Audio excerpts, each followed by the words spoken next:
Hey guys, you are watching your anime world. How are you all? Please support to subscribe this channel for watching new interesting stories. So in this video, we will see second part what if Deku and Bakugou faced off in a battle for ultimate power. Here is short summary. It is time for the entire first year's annual Heroes vs. Villains competition at UA. The only difference this year, students were able to choose their teams instead of being randomly and evenly selected. With Bakugou leading the hero team and Midoriya leading the villain team, it is only time before everyone understands who truly is the strongest of them all. After all, when challenged, Izuku Midoriya never fails. But before we start, if you want more stuff like this, then be sure to subscribe and like this video. And if possible, share this video with your friends. Now let's start the story. Great job guys. Izuku and Mei cheered as both boys walked into home base. Momo also congratulated them, albeit quieter and much nicer. That was a rush on God, Hitoshi announced as he sat down in a chair near them. However, he was immediately smacked hard behind the head, and when he turned to complain, he saw Izuku standing over him. It was then he realized the comment he made earlier, and knowing if he said anything more he would get hit again, he could only offer an apology grin. "I'm jealous I couldn't do it," Mei pouted, already upset that her role for the day was over. Izuku could only chuckle. "So what's next?" Nito asked, refusing to admit he was happy with the outing as well. "Well, our next move is tomorrow at noon again, but we will only be targeting one person and only one of us will go." "Really?" Nito asked. "Who?" Izuku only turned his head and stared at Momo before everyone got the message. "Me," she asked, confused. "Who will I be targeting?" And well, let's just say the moment she learned the person she went into crisis mode. "I can't," she stated while playing with her fingers. "I really want to help but I can't. There's no way I can win. I'll just let you down, Izuku. Send someone else. I won't be able to win. I can't win." "You can," Izuku firmly said. "But," Momo tried. "You can win," Izuku firmly stated once more. "Your quirk is amazing, but so is your mind. You and your quirk together are extremely powerful. You can win. I wouldn't put you up against this person if I didn't believe you could." "But I can't possibly," Momo tried once more, trying to get him to understand. "You can do it," Izuku stated. "I will be close by just in case to ease your worries, but you won't need me." "You can do it, I know you can." Momo wanted to disagree some more, but the look in her teammates' eyes made her realize that if she tried, they would just keep denying her. "Oh, all right, I'll do my best," she announced, trying to be positive. The room erupted into cheers as she was suddenly drawn into several hugs. Izuku sat back and watched it all with a smile on his face. After all, he wasn't the only one hurt by society. His team was going to win the competition, of course, but first, they were going to taste what it feels like to take revenge. They would know how good it feels to realize that for once in their life, they were the powerful ones. Show them, Momo, Izuku thought, show them all why the person matters more than the quirk. After all, this was a competition for sure, but he had a duty to make it realistic. And there was nothing more realistic than an underestimated person finally showing what they could do. Todoroki sat and watched the competition from 1A's dorm room couch with a smile gracing his face. He couldn't help it. Watching Iida literally get humiliated and embarrassed on national television caused him more joy than he could ever imagine. At first, he thought that what Shinso was saying to him was cruel. He even thought he was going a bit too far. But then, he remembered how he had treated the green-haired boy in the dorm prior to the competition, and well, karma is a bitch. He was surrounded by his other classmates who had also gotten out with him, and the noises they were making were annoying him beyond belief. He had almost got up and left when Denki, who was sitting right next to him, yelled about how the villain team was being too villainous. "No shit, Sherlock," he thought, "they are the beeping villain team." The sound of the front door opening caused his attention to span from the TV to the door in order to see who had entered. And wasn't that a sight? Iida stood in the entrance with his helmet in one arm and his other holding the door frame. His face was haunted beyond belief. "Serves you right," Todoroki thought again, not feeling a single ounce of pity. The moment Iida stepped a couple feet into the room, his other classmates who had been watching, immediately rushed up to him and started to ask if he were all right. All Iida could do was nod. Todoroki, still annoyed at his audacity, decided to pay attention to the TV and his friend's teammates who were already scheming. He even let out a little laugh as he saw Shinso and Hatsume rock paper scissors over who would set up the gear for the next day. "They seem close," was what was uttered from beside him. He knew it was Iida without even turning his head. "Yeah, they are," he responded without breaking eye contact with the program. "Can I talk with you?" Iida tried again, after a couple minutes of silence. "Isn't that what you're doing right now?" he once again replied, annoyed to be conversing with the boy. "I mean somewhere more private," Iida tried once more. Todoroki contemplated the request until the eyes on him started to become uncomfortable. "Fine," he stated while getting up from his spot and walking right back out the front door to the world outside. He was able to sit down on the steps leading up to the dorm and waited until Iida was right beside him to talk. "What did you want?" he asked, annoyed he had to talk to the boy and frustrated he couldn't watch the competition. Iida remained quiet, almost as if he were gathering his thoughts. "Did you see what happened?" he started, unusually quiet. "If you're asking if I saw you get humiliated and your shit rocked, yes I did." "That was a bit unsightly, wasn't it?" the class president chuckled while staring down at his hands. "You know," Iida continued, "I think I understand them a bit better now." "Understand who?" Todoroki asked, somewhat confused. Iida readjusted his glasses before continuing on. "Midoriya, the villain team, I understand them more now." Todoroki made an "oh" shape with his mouth, but before he could respond, Iida was talking once more. "I had a lot of time to think out there.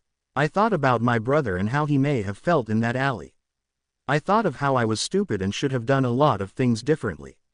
I thought of how I called someone unheroic just because they were following the rules of a school-sanctioned activity. Most of all though, and probably the most important, I thought of Shinso's words and how I realized no one was going to help me.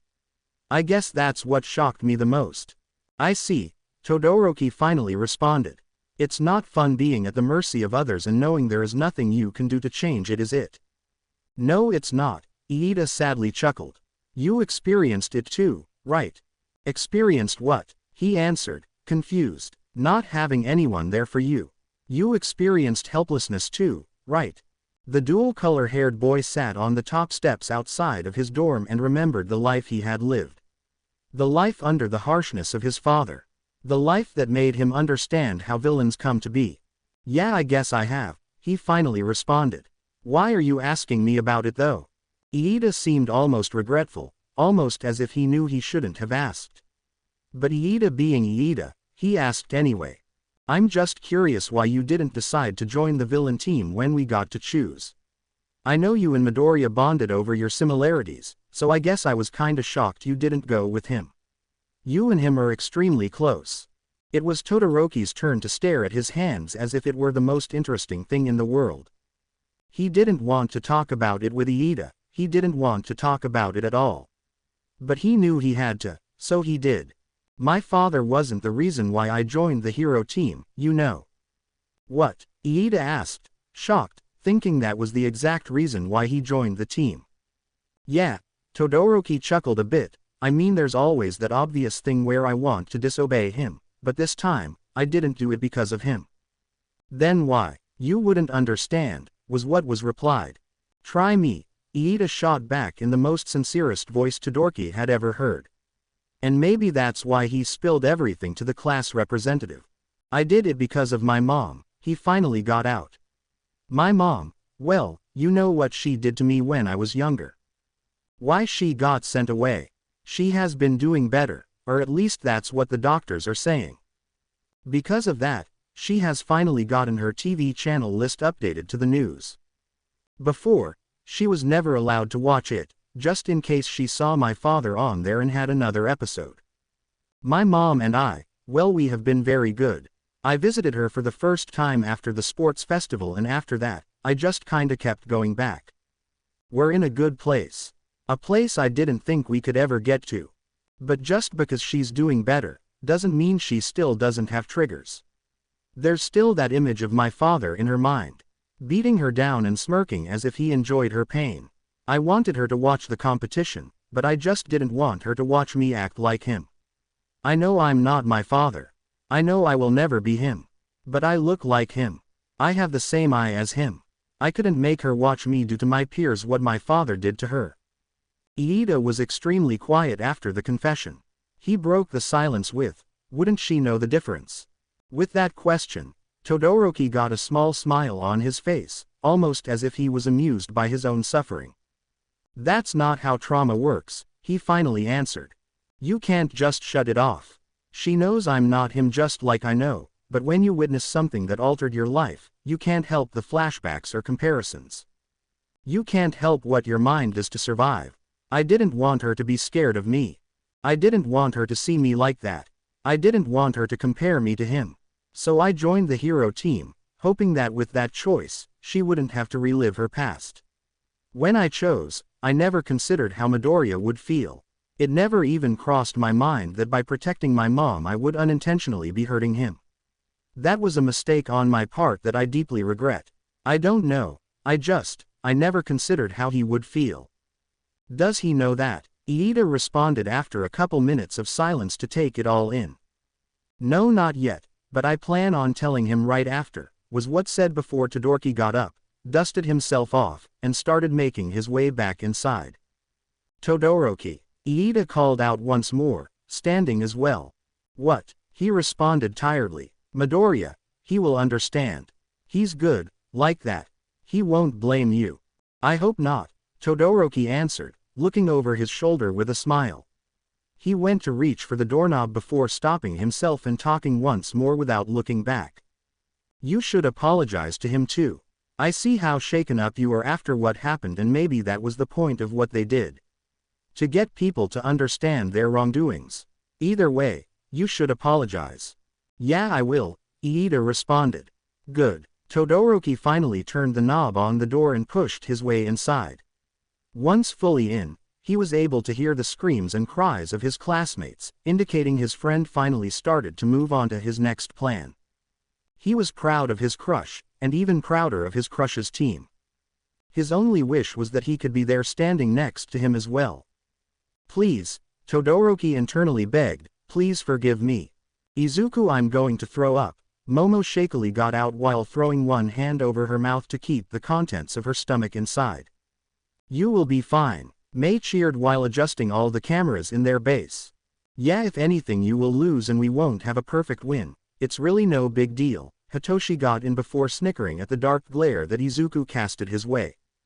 "Momo, just breathe. Remember, I won't be that far from you, and if you need any help at all I will intervene. But you won't need it, you can do this." "Izuku, I really don't think I can," she responded back, on the verge of hyperventilating. "Why?" he asked in return. "What reason is there that convinces you that you will lose? Why do you believe you can't win or let alone put up a good fight?" "Izuku, I'm not like you guys," she defended. "I don't have Mei's ability to make chaos work or Hitoshi's humor that he wears as a second skin. I'm not powerful or strong like you, and I can't use multiple quirks. I'm just not like you guys." "You're right, you're not," Izuku started. "You can't be Mei, Hitoshi, Nito, or even me. It's impossible. All you can be is yourself. You're so smart, Momo. You're smart, kind, caring, and above all, you are true to who you are. You know who you are. All of us here, we're still trying to find our place in this world. Trying to fight for our place. Your quirk is useful because you make it useful. Your quirk is powerful because you make it powerful. Your quirk doesn't define you. If anything, you define your quirk. You need to understand the chemical composition to make something. You are right, you're not like us. You're 1,000 times better than us.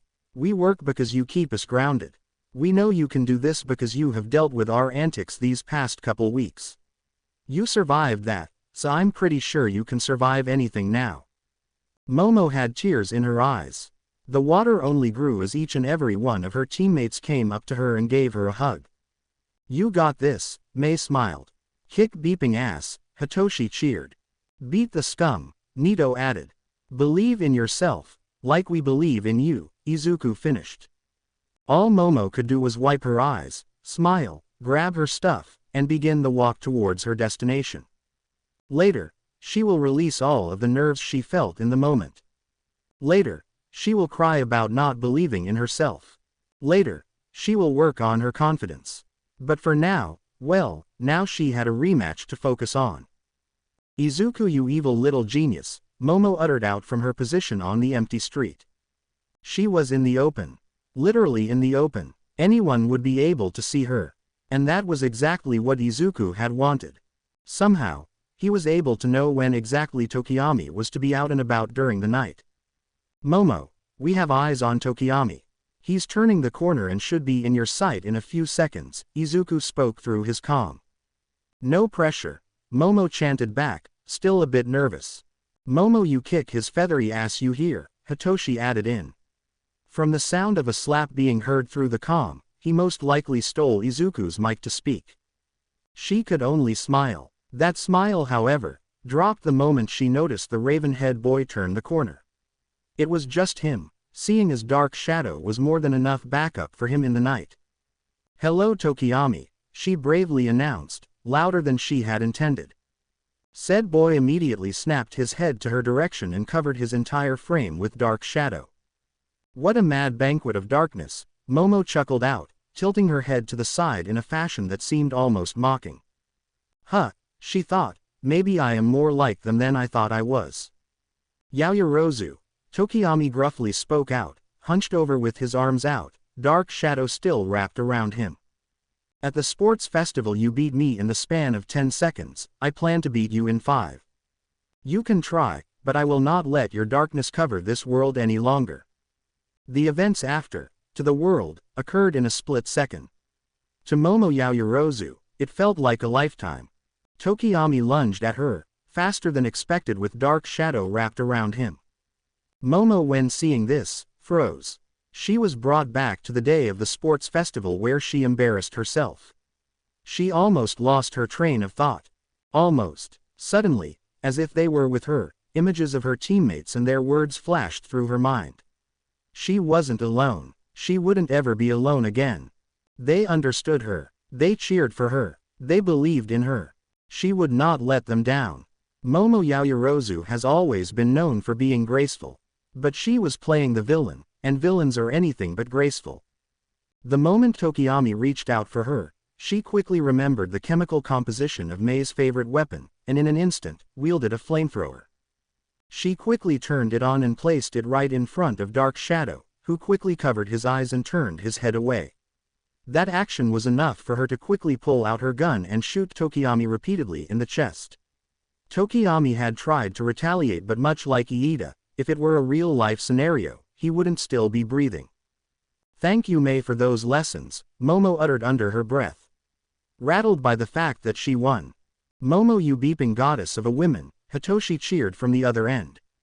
My queen, Mei yelled out. Shoot him again, Nito chimed in. We knew you could do it, Izuku finished. Once securing Tokiyami with quirk suppressant cuffs that Mei made to keep Dark Shadow at bay, she gracefully turned away and walked off with a genuine smile lining her face and the most confident she has been in weeks. I won't ever doubt myself again, she thought. She was Momo Yaoyorozu, and in the words of one Hitoshi Shinso, she was a badass boss bitch. It was about time she started to believe it as well. Interesting, Nezu stated from his spot by the computer. I wouldn't have thought we were able to see a rematch. I'm glad they had one, Aizawa chimed in. She lost her confidence after the sports festival and I haven't been able to help her with it due to the events that had occurred after. She needed this. She's extremely intelligent and well-versed in battle strategies. I guess all she needed was a gentle shove to get her going. That was more than gentle, Midnight chimed in. She copied Mei's flamethrower that I've seen Maijima confiscate on more than one occasion. Say, what do you have to say about that Maijima? All Power Loader could do was bang his head on the desk in front of him and pray for death before Hatsume killed him with her antics. Oh what the beep, Aizawa suddenly blurted out, causing all the teachers to stare at him and then the screen in front of him. They all had the same reactions, jaws dropped in horror. As that, Yamada started. Yes, Aizawa answered. And he, yes. When did he? No beeping clue. And he's, yes. You're going to ground him again, aren't you? Like you wouldn't beeping believe. Why problem, child? Aizawa thought as he stared at what the villain team was hauling off and setting up. You're so beeping dead, he thought again as he heard what he wanted his team to do with those. Judging from the cursing coming from Power Loader, he knew they were having similar thoughts. When we said Go Plus Ultra, we didn't mean this, he thought for the last time as he saw Hitoshi and Nito snickering together over something Mei started cackling about. He shouldn't have been surprised. He should have known that boy would pull something like this. After all, he wanted the competition to be memorable. We need to fight back, right? Beeping now. Bakugou raged from his position at the table, overlooking his team that had drastically reduced in numbers. I don't care who, I don't care how, but we have to do something. We have been sitting ducks for the past 24 hours and I am beeping tired of it. What is there to do? A voice from the back of the room called out. Beeping, find them and kill them or whatever. I don't give a shit. We have been walking around doing mindless tasks while they have been picking us off one by one. I'm beeping tired of it and I'm done playing the sheep. But they aren't getting any objectives and only focusing on taking us out, another voice rang out. We can't find them if we don't even know where they are. Then try harder. Bakugou finally lost it, flipping the desk in front of him over and pacing back and forth. We are down to 20 people. 20. We started with 95. We lost half the moment we started and we lost 20 more a couple hours after that. We lost Iida and Tokoyami. We are down to 20 after one day and I'm tired of being undermined. Maybe he's just a better leader, a brave voice quietly commented. What the absolute beep did you say to me? Bakugou raged out while gritting his teeth, trying to hold back his anger. His eyes scanned the room, trying his hardest to find the owner of that voice. No one is going to fess up, he seethed, after the room remained deathly silent. Fine then, if nobody is hero enough to come forward, how about you all go and do your patrols together? Maybe then you can finally grow some beeping balls and learn to not be cowards. Still, not one of them uttered a word. The world that was watching, however, did not need words to understand what was going through those students' minds. It was all on their faces. The faces that held resentment, disgust, but most of all, regret. They regretted their decision to join the hero team. But as much as they regretted it, there was nothing they could do. They made their decision, now they had to deal with it. Bold of you to call us cowards when you have been doing nothing as the hero commander. How about you start acting like a hero instead of the villains we are trying to beat? The young boy who uttered this statement was the last general studies standing. He wasn't familiar with Bakugou's attitude, but he had enough of it. He was brave enough to speak, but not brave enough to act. You think because you got to play hero for a few hours that you can speak to me like that? You're nothing but a beeping extra. So how about you shut the beep up and do as you were told? The boy could only glare, hands clenching at his sides as his mind begged him to do something. But he knew he wasn't as strong as Bakugou, he knew he could never win if he tried something. So he did as he was told. He shut his mouth and followed his fellow teammates out of the room and onto the streets to begin their patrol. What a dick, one student announced. Scumbag of the year, another voiced out. Self-righteous prick, a final voice cemented. Bakugou was their leader, but he was not a good one. If he were, he would have known to double-check the patrol routes he sent his team on. If he were, he would have known that surprise attacks were the villain's team's best bet. If he had even a sliver of leadership in his body, his gut would tell him to not send the rest of his team together on patrol. But he wasn't a good leader. He couldn't be. He was so self-absorbed in his desire to prove that he was better than Izuku, that being a good leader completely bypassed him. He was so focused on being the best, that his ego got ahead of him. And well, as everyone knows, ego is the downfall of man. I want to press it. 10 million said I could. Mei whined from her position on a nearby rooftop. Hitoshi and her were tugging something back and forth between them while Nito and Izuku watched on in exasperation. Momo was back at their base, resting after she overused her quirk to make something that they had accidentally forgotten. I want to do it, Hitoshi deadpanned, dragging the device towards him. 10 million promised me I could. Mei continued to whine back, doing her best pleading expression. No, I'm doing it, Hitoshi once again argued. If you don't give it to me right now, I'll use one of my babies on you, Mei finally threatened. I'll sick Nito on you, Hitoshi fired back. Nito was mindlessly nodding along, but after hearing that, he immediately straightened up while trying to pick up his jaw that fell to the floor. No you won't, Nito muttered, trying to regain his composure. Oh, so you're saying you won't save your damsel in distress, Hitoshi replied, looking over his shoulder as he smirked at the blonde-haired boy.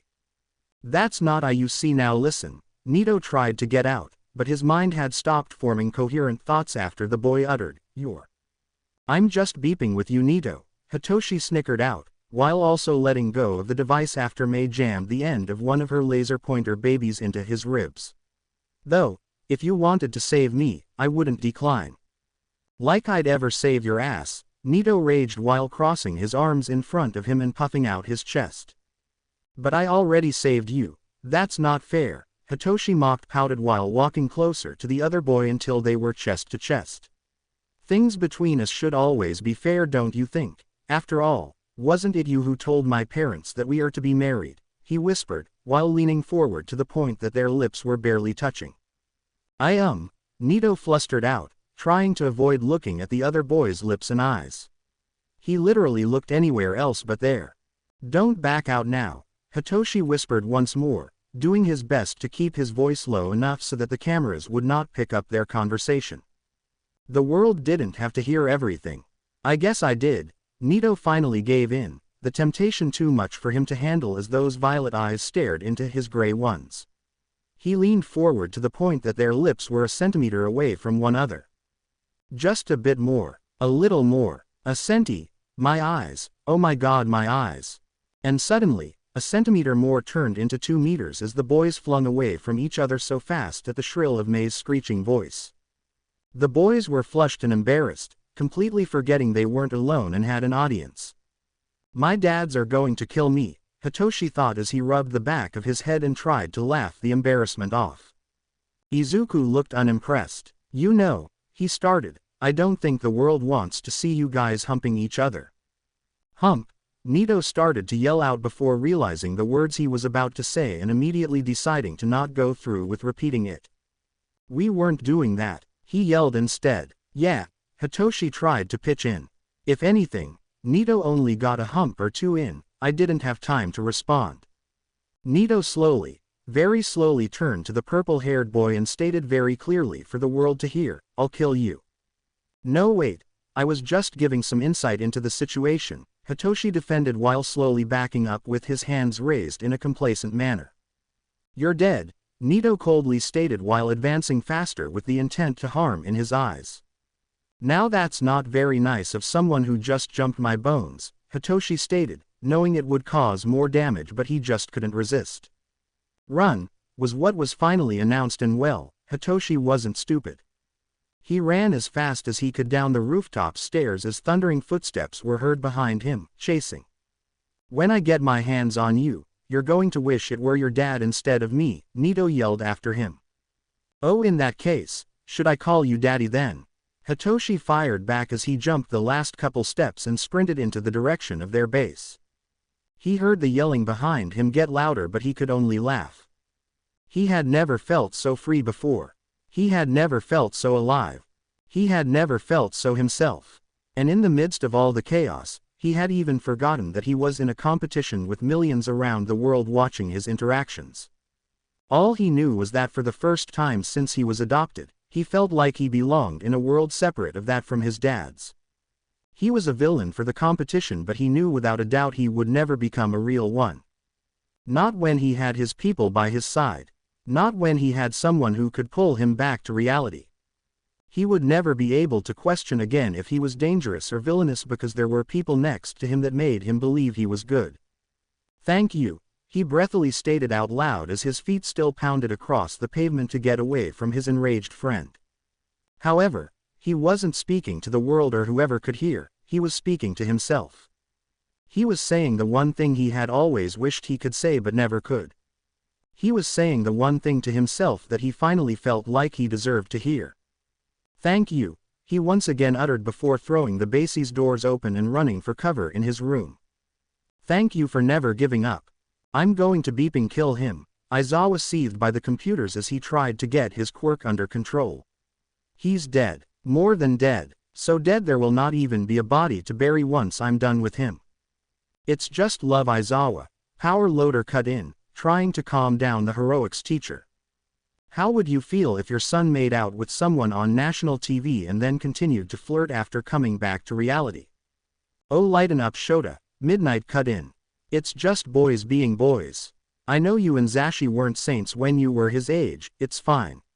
However, speaking of Zashi, where is he?" Izawa looked around until he finally spotted his husband in the corner of the room, laying face down on the floor, repeating, "Kill me," over and over again while banging his head. And well, being the concerned husband he was, he went to join him. "You guys are beeping children." Midnight sighed as she watched the grown men bang their heads on the floor after watching their teenage son be a teenager. And when the banging turned into tantrums of how could their sweet innocent boy do this, all she could do was shake her head as she whispered out a, "Why me? Those two will be the death of me." Izuku sighed out as he watched one of his friends run for his life as his other chased. "They are a bit silly, but I'm glad they found each other." Mei smiled out while her attention was still on the device in front of her. Hitoshi was very serious when he joined, but now he's laid back and more open. Nito was annoying and self-absorbed, but now he seems genuine half the time. "It's good they found each other. It helps them." "Yeah, I guess so," Izuku agreed while still staring off into the direction they left in. "But do they have to be so lovey-dovey in front of me?" he whined back, pretending to look sick from the idea. "Like you and two hair colors won't be the same once you're reconnected again." Mei shot back, finally meeting his eyes. Izuku choked on his spit. "Two hair colors," he wheezed out, after getting his coughing under control. "Yeah," Mei cheered. "I don't know his name, but I know he has pretty hair. And it's two different colors. So two hair colors.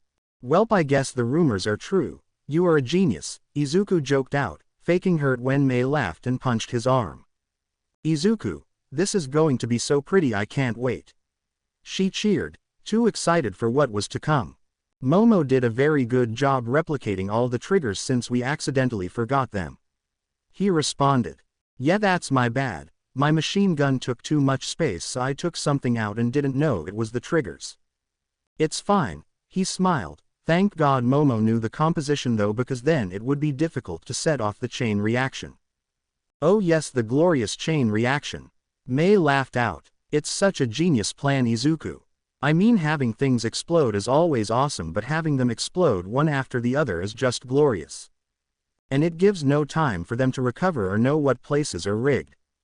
It's just perfect." The Chaos duo could only smile at each other before a sound from down below caught their attention. Quickly shutting up and leaning over the edge, they were able to make out a large portion of Bakugou's team patrolling and talking to the fake citizens. Izuku could only stare in bewilderment. He let all of them come at once, he thought. What the beep, that doesn't make any sense. "Izuku, that isn't right." "Right," Mei whispered to him, not knowing all the details but knowing that they shouldn't be that many students together. "What is he doing?" Izuku whispered back, still shocked by what he was witnessing. "We proved that we can take out large groups of students at once, why would he send them out in a group again?" He continued to whisper back, having no clue why. "I have no clue," Mei quietly responded. "But can I please press the button now, please see? They are getting away." "Yeah, Mei."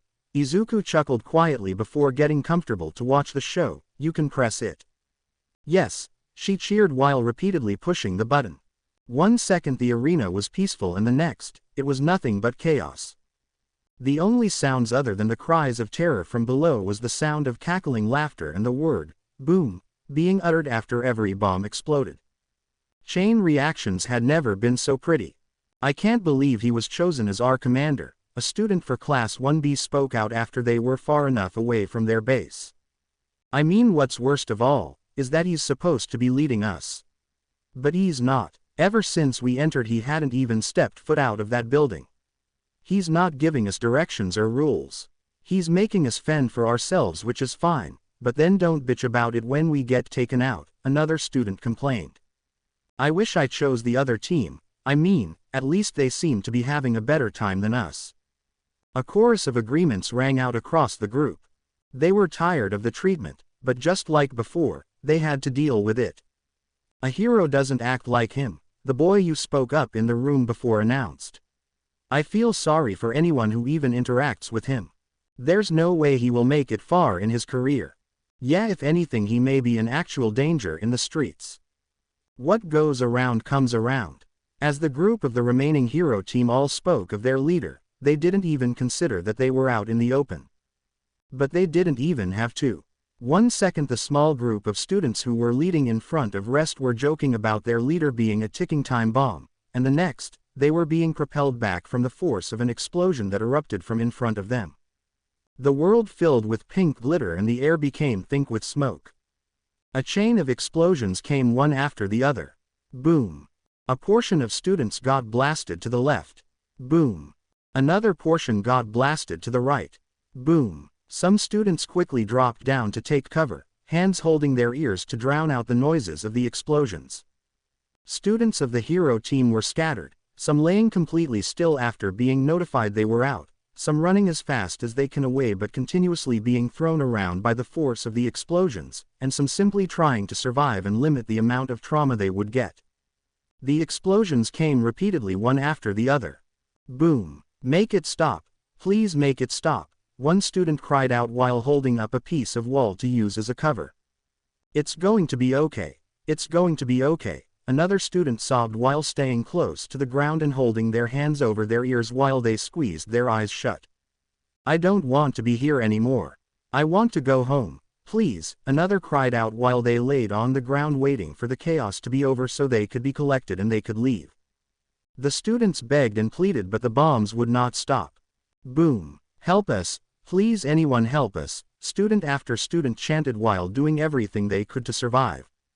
The explosions lasted a total of 20 minutes. For 20 minutes, those students were forced to endure the force of the bombs and the sounds of the world around them being destroyed. For 20 minutes, the group from the hero team had to listen to their teammates cry out for help as their world was filled with pink. And for 20 minutes, all they could do was wait for help that would never come. Izuku watched from the rooftop with regret in his eyes. He felt bad about them being terrified, and regretted that he made them feel that way, but he would never regret the action that made them feel that way. He was chosen to be a villain and because of this, he couldn't feel bad. The world needed to understand that someone could do something as severe without there being glitter as a substitute. The world needs to understand that every action has a consequence. He watched the remaining students who weren't out, a mere 7, shakily stand up and hurry back to their home base. He watched while May cackled and all he could do was smile. He was able to find a camera that was watching both of them and he quickly turned to it and gave it his signature megawatt smile. Plus ultra, am I right? The world was silent. Millions around the world watched the competition with nothing but shock and fear in their eyes. The cries of help from those hero students echoed in their minds as if it were a broken record. That was, a person from across the world started, but trailed off as they realized no words could ever explain what they had just witnessed. However, from the other side of the world, the statement was answered. That's what happens when you push people too far. That is what happens when someone feels all is lost. They snap. They break. They hurt others. They make them feel what they felt. They take revenge. That is what happens when not one person gives a beep about someone who is suffering. How do you prevent that from happening? A voice asked. You give a beep, was what was answered. Oh my, Nezu cheered, absolutely delighted by the chaos he just witnessed.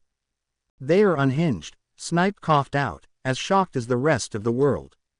The rest of the staff room held the same expression of shock while Power Loader and Aizawa shared a similar look with each other. Grounded, Power Loader asked. For beeping eternity, Aizawa answered. Izuku sat in his room inside his base with his mind filled with many, many thoughts. He scanned his memory of what had occurred the past couple days and the reactions of the hero team. He saw their faces and the noises they screamed. He saw how they clung to one another and how they begged for it to end.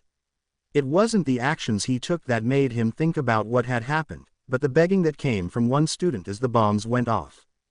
Make it stop. That was what was uttered from their mouth. Make it stop. He thought it was funny. Them chanting for it to stop when his entire life he was saying the same exact thing to the people who had hurt him. Make it stop, he cried when his father raged about his lack of quirk. Make it stop, he stated as his mother ignored him time and time again. Make it stop, he whispered as Bakugou and his friends bullied him for something he had no control over. Make it stop, he thought as All Might left him on that rooftop after he had crushed his dreams. Izuku's head felt heavy, too heavy, and he needed to just get out. He moved out of his sitting position and walked towards the door to his bedroom, slightly opening it to hear where the rest of the team was. He heard laughter and noises coming from their so-called living room, and remembered how May wanted to throw a little compilation of what had occurred since the cameras recorded everything. He wanted to join them, needed to join them, but first, he had to take care of his feelings, of his thoughts. He took 2 steps towards the noise, but then quickly retreated and walked the other way. He didn't want to see them right now. He knew that they would catch on to what was going through his mind and he just needed some space. He also didn't feel like sneaking around them and risk being noticed. However, staring at his only way out to get the air he desired, he wished he just snuck around them instead. Because staring at the stairs in front of him, he noticed that they only went up. Beep me, he whispered before deciding that the air he needed was now a requirement. So up he climbed, closer and closer to the rooftop and the world it would show him, completely unaware of the violet eyes that watched him from the base of the stairs. Izuku sat on top of their rooftop with his legs dangling over the edge and just sighed. The breeze blew through his hair while his face remained on the stars above. This was what he wanted. Peace. He felt at peace. His mind had quieted down after a couple of minutes being out and the only thing preventing him from going back inside was his view. He was aware of the broadcast camera staring at him, he was always aware of where they were. Every action he and his team took he noticed them right away. Noticed how they displayed everything for the world to see. He should have thought twice of just being out in the open like this, even knew he was probably being graded on his lack of awareness, but he needed to just breathe. He needed to be alone. And he was, well until he heard a voice behind him yelp about how cold as shit it was out here. That's what you get for following me, he spoke out with a smile, still staring up at those stars that flickered back. Yeah, keep talking, Hitoshi replied, while making a move to sit next to the other boy, feet dangling off the edge just the same. I mean it seems peaceful out here but there's nothing good to look at, the purple boy pouted out while surveying his surroundings. Then you can go back inside and stare some more at Nito's ass so you can have something good to look at, Izuku retorted, his laughter echoing into the night. That's not my dads are watching. Hitoshi spluttered back, refusing to acknowledge the pink that now coated his cheeks. Please, Izuku chuckled, your dads will probably strangle you when we're out of here with how you've been acting. Hitoshi could have sworn he heard a, damn right, coming from his earpiece but it was so slight, so small, he chucked it up into his imagination. He will only find out months later that Midnight had to physically restrain Aizawa when he lunged for the microphone on Nezu's panel. Please, Hitoshi echoed the other boy's statement, if anything you'll probably never be allowed out without my dad's following you or monitoring. Izuku laughed at the statement, but refused to acknowledge his feelings. Refused to put into words how he hoped they would. Instead, he put a small, sad, grin on his face and uttered a quiet, not for me. Hitoshi silently stared at his friend, noticed the sadness beneath those emerald orbs, and knew he had to get what was bothering Izuku out right now. If he didn't, his friend would just bury it with all of the other injustices done to him. It was quiet between them for 10 minutes. That was how long it took for Hitoshi to try and be helpful. However, when he made a move to speak, it was his friend who beat him to it. I used to hate rooftops, Izuku quietly muttered while still staring at the shooting stars up above. Hitoshi moved to open his mouth, but then saw the broadcast cameras staring directly at them. He cringed and turned to Izuku to let him know they could have the conversation in his bedroom where no cameras were, but once again, the other boy spoke out. I don't mind them hearing. The world I mean, I don't mind it. Our whole plan was to do to the other team what was done to us. So if they hear my story, I don't mind. Alright, Hitoshi answered after a moment of making sure it was truly okay.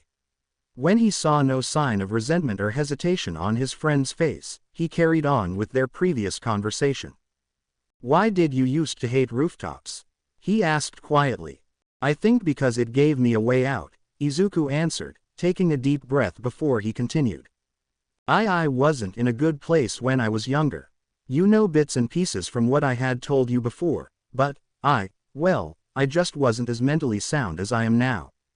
He saw the small smirk on Hitoshi's face with that statement and subtlety whacked him before continuing. I tried to be, fought to be, but with everything going on, I wasn't. It was as if one more thing happened to me, I would break. I stayed clear of what I knew could hurt me, and did my best to push it all down. I was cracking inside but I didn't break, I never broke, even if I wanted to at times. The day where I almost shattered, I found myself on top of a rooftop. Given this time it wasn't by choice, I was still up there, staring down at the ground, and all I could think, all I knew, was that the piece if I jumped would feel so good. It was so enticing, like the concrete below was a siren calling me to it. I took a step forward, then another step, and another, until I was at the ledge looking over. I saw the world beneath me and all I wanted to do was jump. I wanted it, needed it, had to do it. But I couldn't. I was a coward and couldn't do it. I couldn't go through with it. Tears slid down his face but he still refused to look away from the stars. Not killing yourself doesn't mean you're a coward, Hitoshi stated, hands clenching the world beneath him in anger at what Bakugou, at what the world, had almost made his friend do. Doesn't it? Izuku asked with a small smile that didn't reach his eyes. I was told that killing myself was the coward's way out, then I was told that not killing myself was what a coward would do. So either way, I guess I still end up being a coward. No, Hitoshi firmly stated, leaving no room for any arguments. I don't think someone killing themselves is cowardly at all.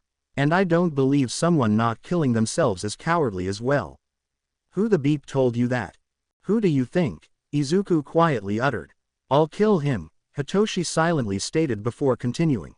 Suicide, it's complicated. There are some people who say it's cowardly and some who say it's not.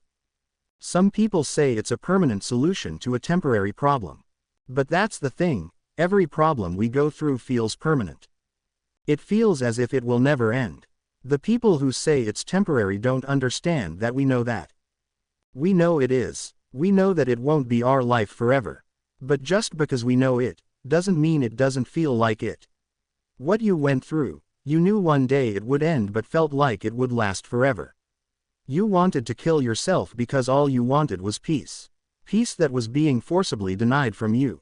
You weren't a coward when you stood on that ledge, and you weren't a coward when you got off. Then what was I? Izuku asked. Broken, Hitoshi simply stated.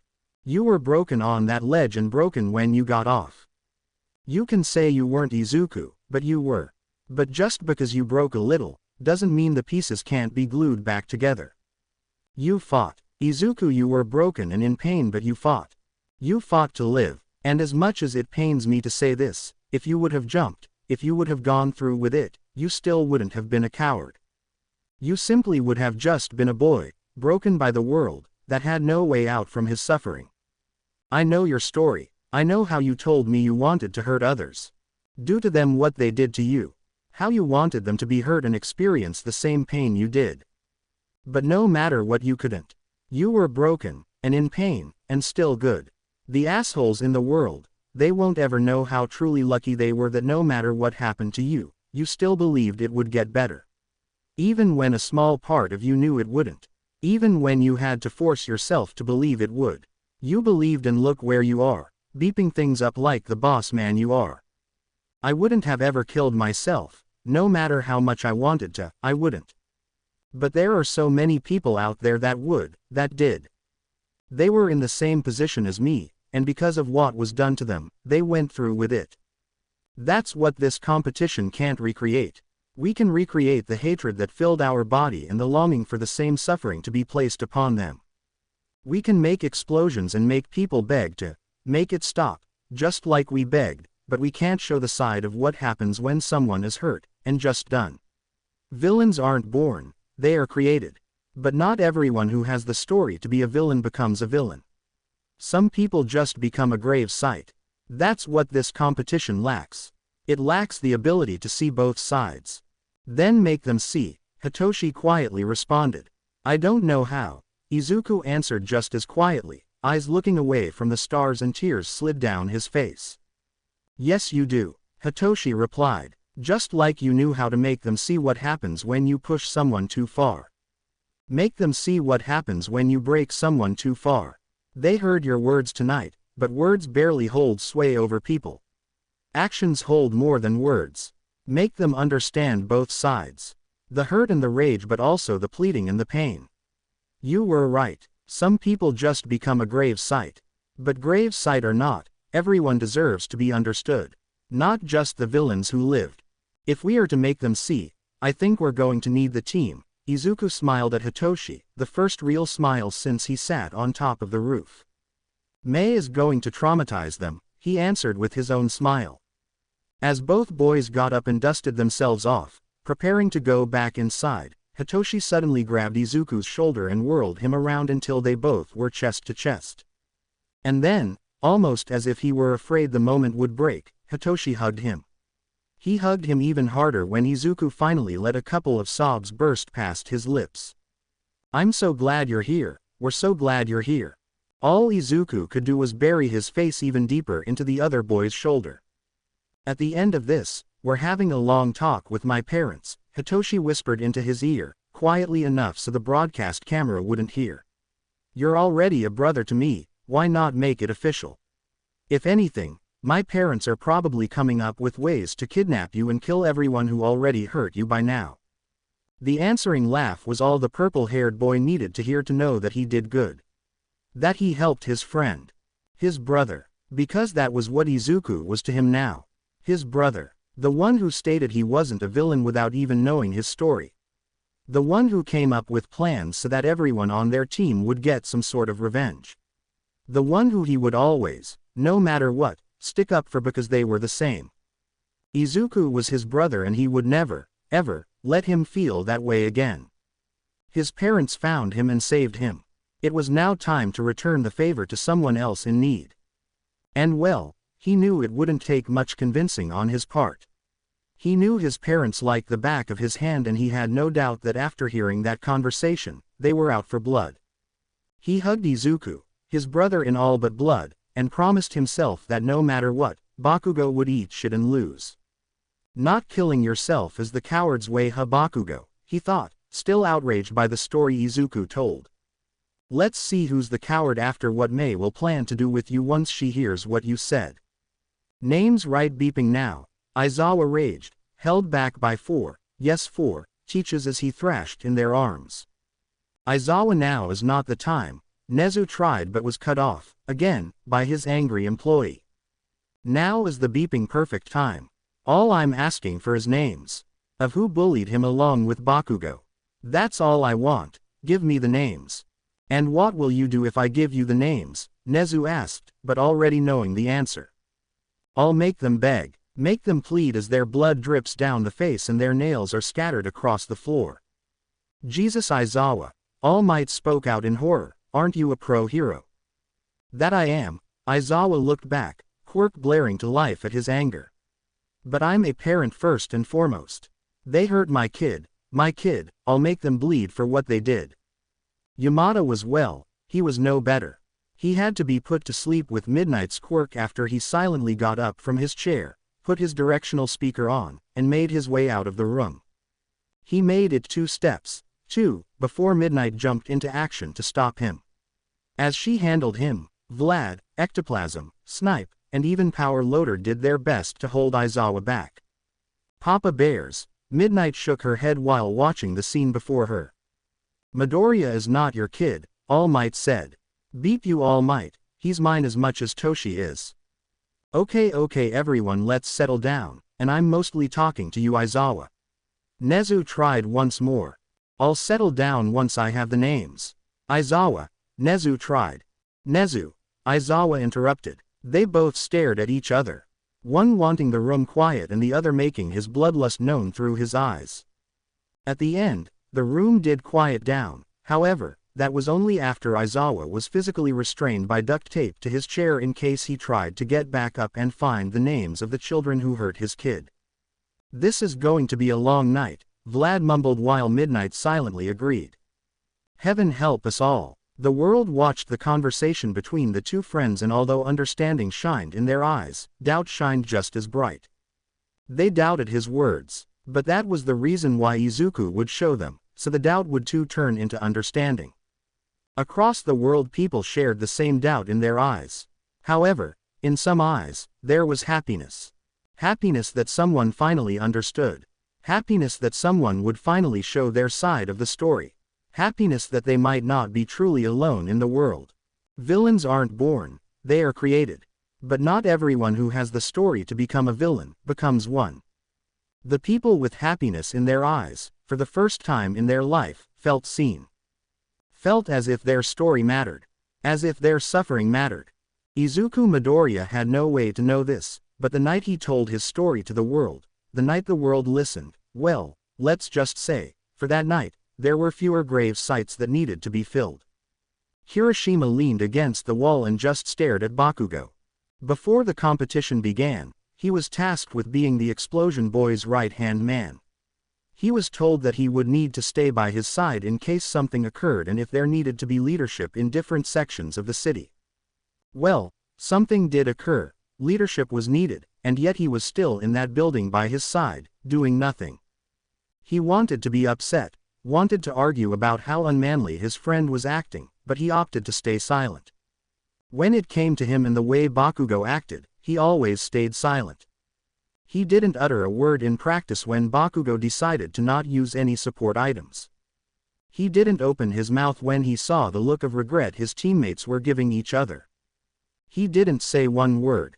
He stayed silent and just accepted what was happening. Bakugou was his friend, best friend even, and yet thanks to this competition, he couldn't help but see him in another light. He knew where his thoughts were going. He knew that he would end up thinking the same thing as the rest of his team, and that scared beyond belief him.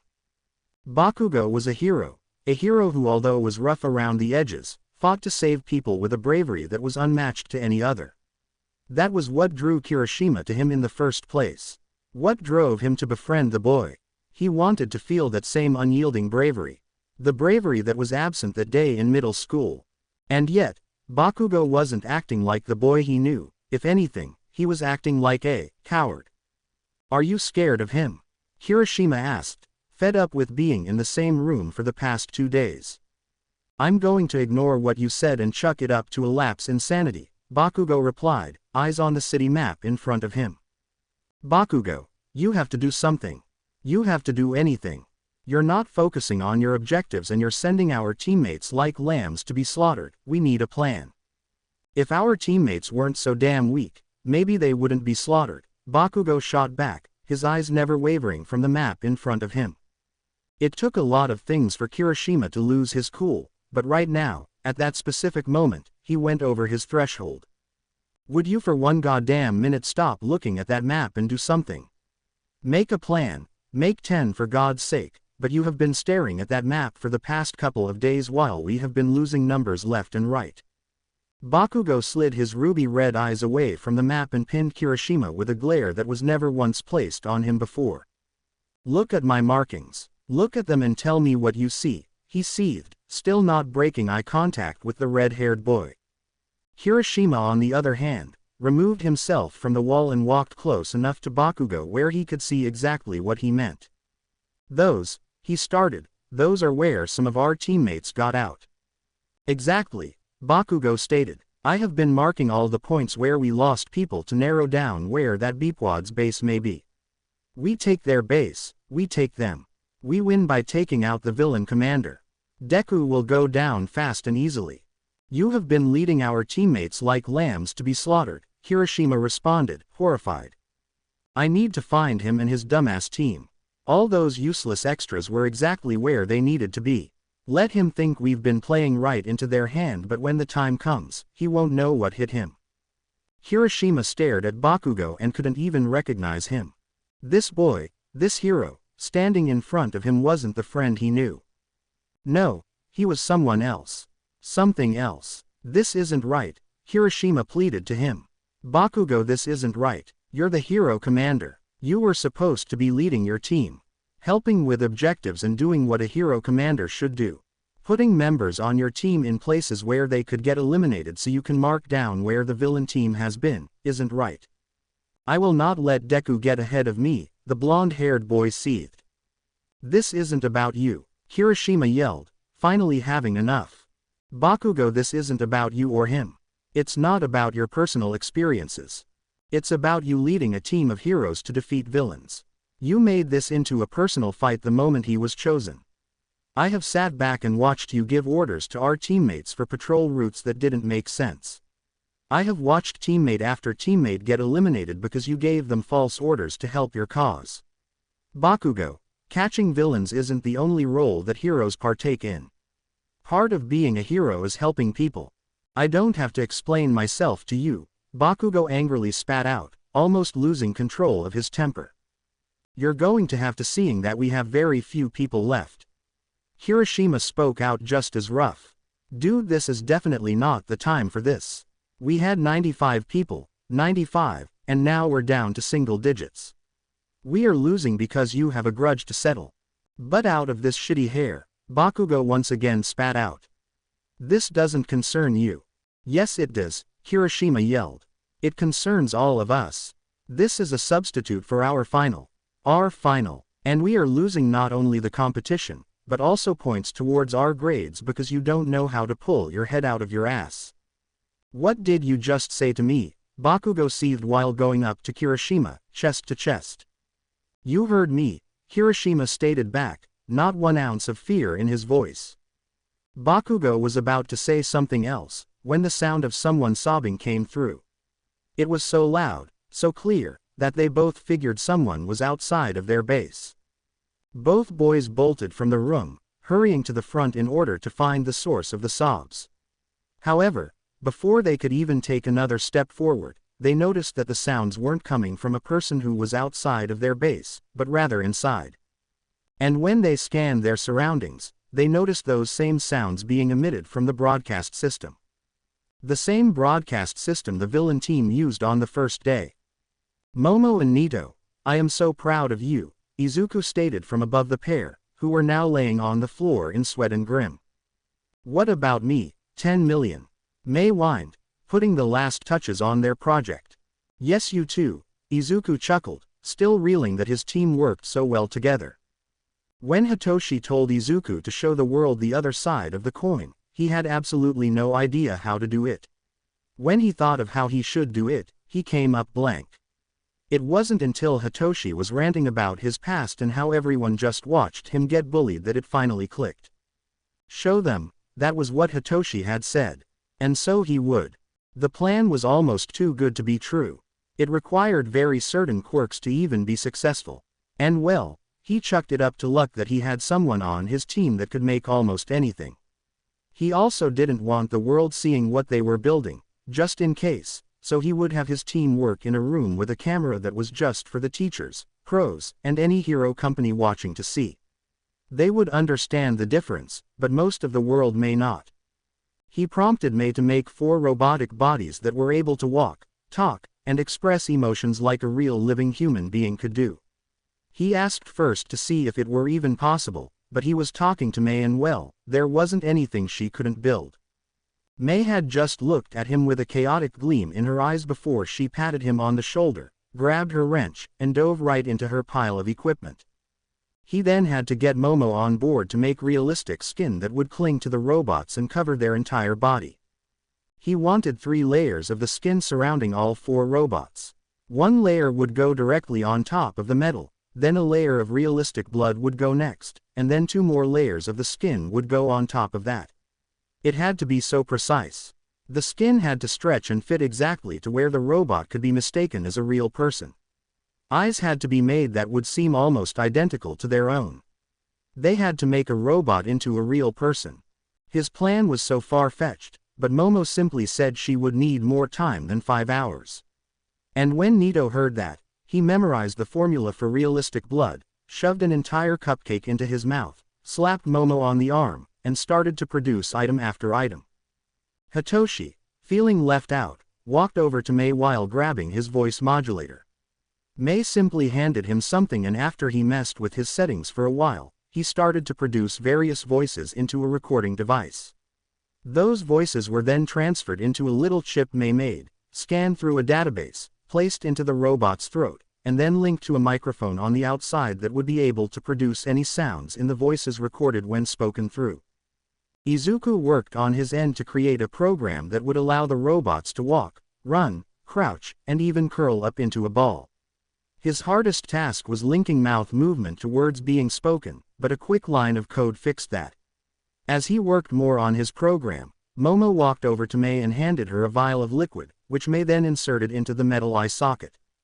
A robot that cried. His plan was so complicated, but his team just took it in stride. After 5 hours of working, they had 4 robots that looked so human it made their stomachs squirm. Mei was able to control their movement from her laptop. Hitoshi was able to change the tone of their voice through the microphones laid out, and Momo and Nito made their skin look real and their eyes shine like no other. Holy beep, Hitoshi spoke, astonished that it actually worked. Power Loader is going to lose his mind, Momo stated, amazed at the fact that Mei built 4 robots that acted as humans, in just 5 hours. This is going to work, Izuku whispered, awed that his almost near impossible plan was working. Hell yeah it is, Hitoshi cheered, we killed that shit. I mean it was because of you and Mei, but still, we built beeping life-like robots in under 6 hours. We better get beeping extra credit. I must say, Nito started, you and Mei both are scarily smart. What we just did, I don't think even professionals could do this. They aren't known as the Chaos Duo for nothing, Momo added in, beaming with pride of what she did to help. Guys, it's time to set up, Izuku cut in, wishing he didn't have to stop his, or his team's, admiration. Hitoshi, Nito, Momo, can you guys please take the robots into an alleyway by the building that has the highest roof? We need the robots to bleed, so we need a greater velocity and force of impact. We can't test run anything, so the higher the better. Mei, let's go set up the broadcast again. After the robots are set up, Hitoshi, come back here and get on the mics. We have 4 laid out which match the voice of all 4 robots, and I'll also be giving you things to say for each and every one of them. Guys, this is our most genius plan ever, it has to work. It will, don't worry, Mei cheered, already messing around with her laptop, we came up with it, we will not fail. Izuku could only smile and hope for the best. Show them, Hitoshi said. And so Izuku would. The staff room was silent. Completely and utterly silent. Even Nezu didn't make a sound.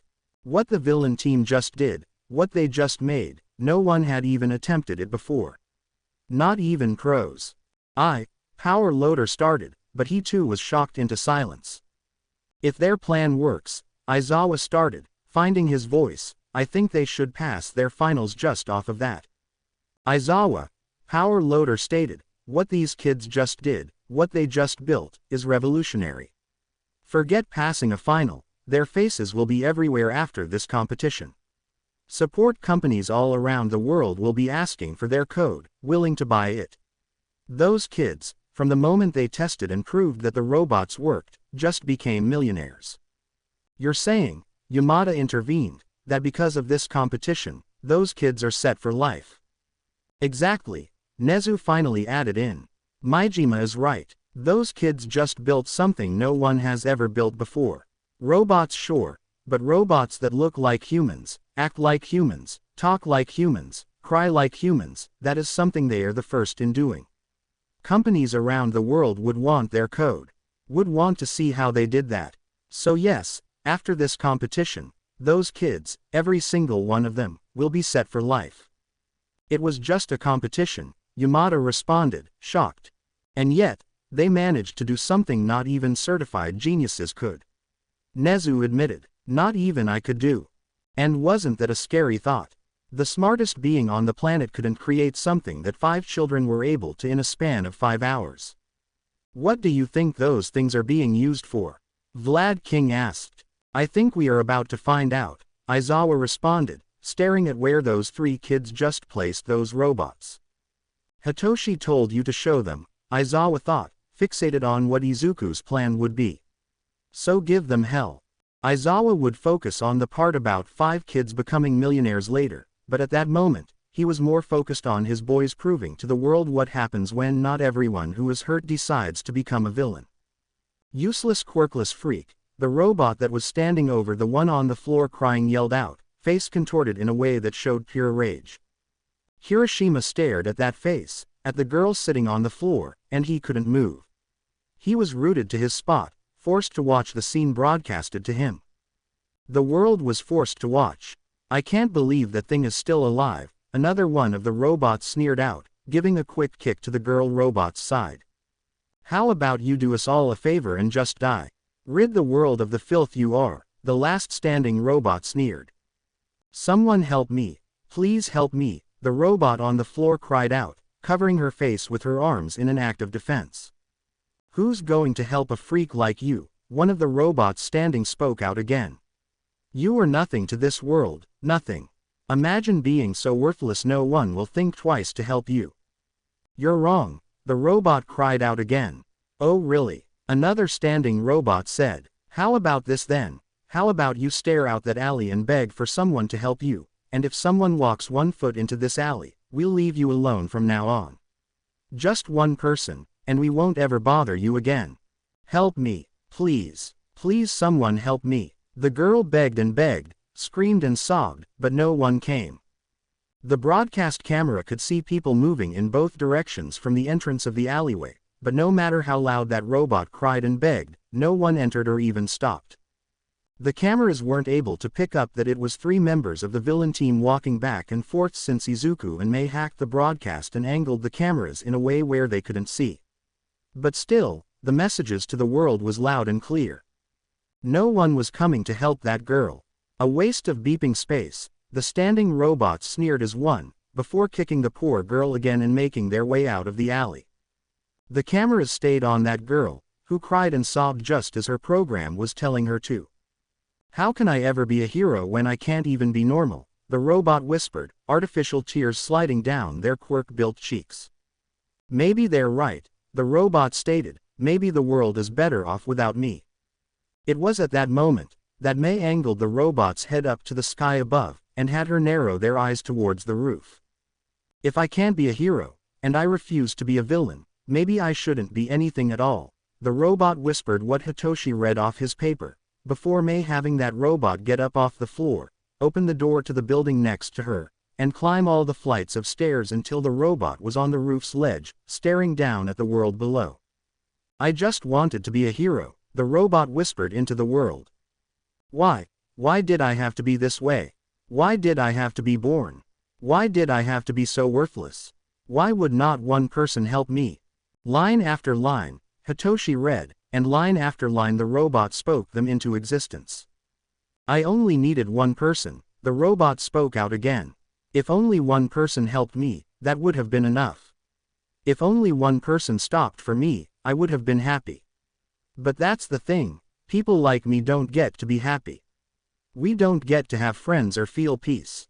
We don't get to be normal. The robot took one step forward, looked right into the camera, stated, people like me don't get to exist, and then plummeted down the building to where they could finally find peace. The broadcast camera angled not to the body on the ground, but the puddle of artificial blood next to it, before completely cutting off. It took 5 seconds after the broadcast ended before Kirishima threw up all over himself from the grief he felt. The world did not move. The world seemed to not even breathe. They didn't know the girl was a robot, only a select few could have known. But robot or not, they all saw what happened. Across the world, people were shouting at their screens to the people passing to help that girl. From the other side of the world people were begging for someone to enter that alleyway. But no one did, and the world watched that girl take her life because her pain was too great for her to handle. They watched her die, because she felt as if it were better than living. Why didn't anyone help her? A lady uttered. That girl was quirkless, she's better off dead, a voice answered. And that voice was met with fists and angry voices of, shut the hell up, and, what's wrong with you? That voice, the one that spoke, was confused. No one had ever stood up to them, let alone hit them for talking down about the quirkless. No one had ever paid enough attention to. But all around the world, people revolted for not only the quirkless, but also for the ones who were seen as different. The world, for the first time, took a stand.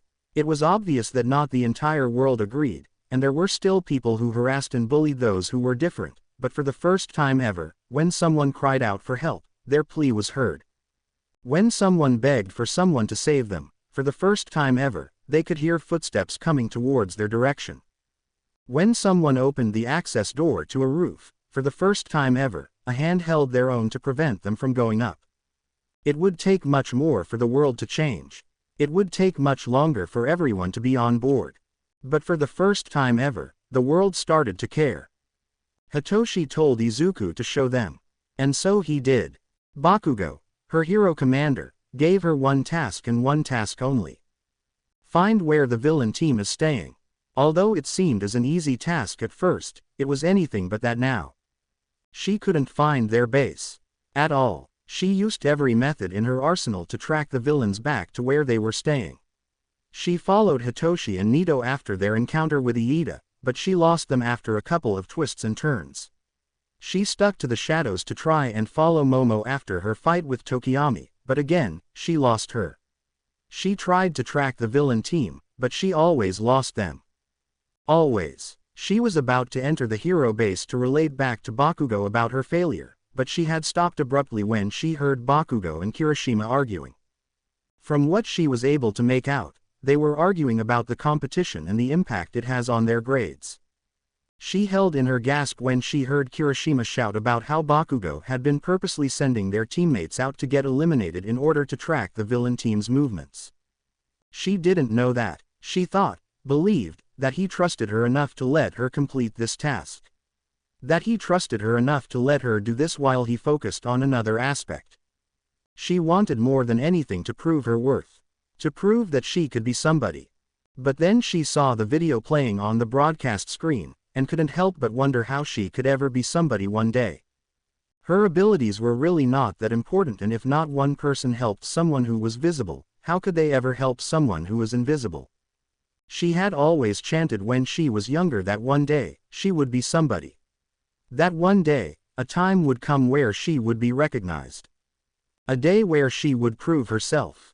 The more she thought about her past, the more the fire inside her burned to just prove herself. She wanted to, needed to. She had been invisible her entire life. She couldn't be invisible during the time where it mattered most. A time where her dreams could actually come true. So, instead of going inside and relating her failure to Bakugou, she turned straight around and went to hunt down the villain team. Hagakure would find them, and maybe then, for once in her life, someone would notice her. You're still following her? Nito asked into his calm, no longer tailing their target. It had only been 30 minutes after the broadcast displayed when the villain team got the notification that someone was sneaking around the city. From a quick scan of the cameras, Izuku wasn't able to see anyone, which then led him to understand he wasn't dealing with just anybody. No, he was dealing with someone who he couldn't see. Hagakure was smart, sneaking around, but Izuku was smarter. The moment it clicked in his brain who it was, he immediately turned to Mei and had her build a set of thermal vision glasses for the team.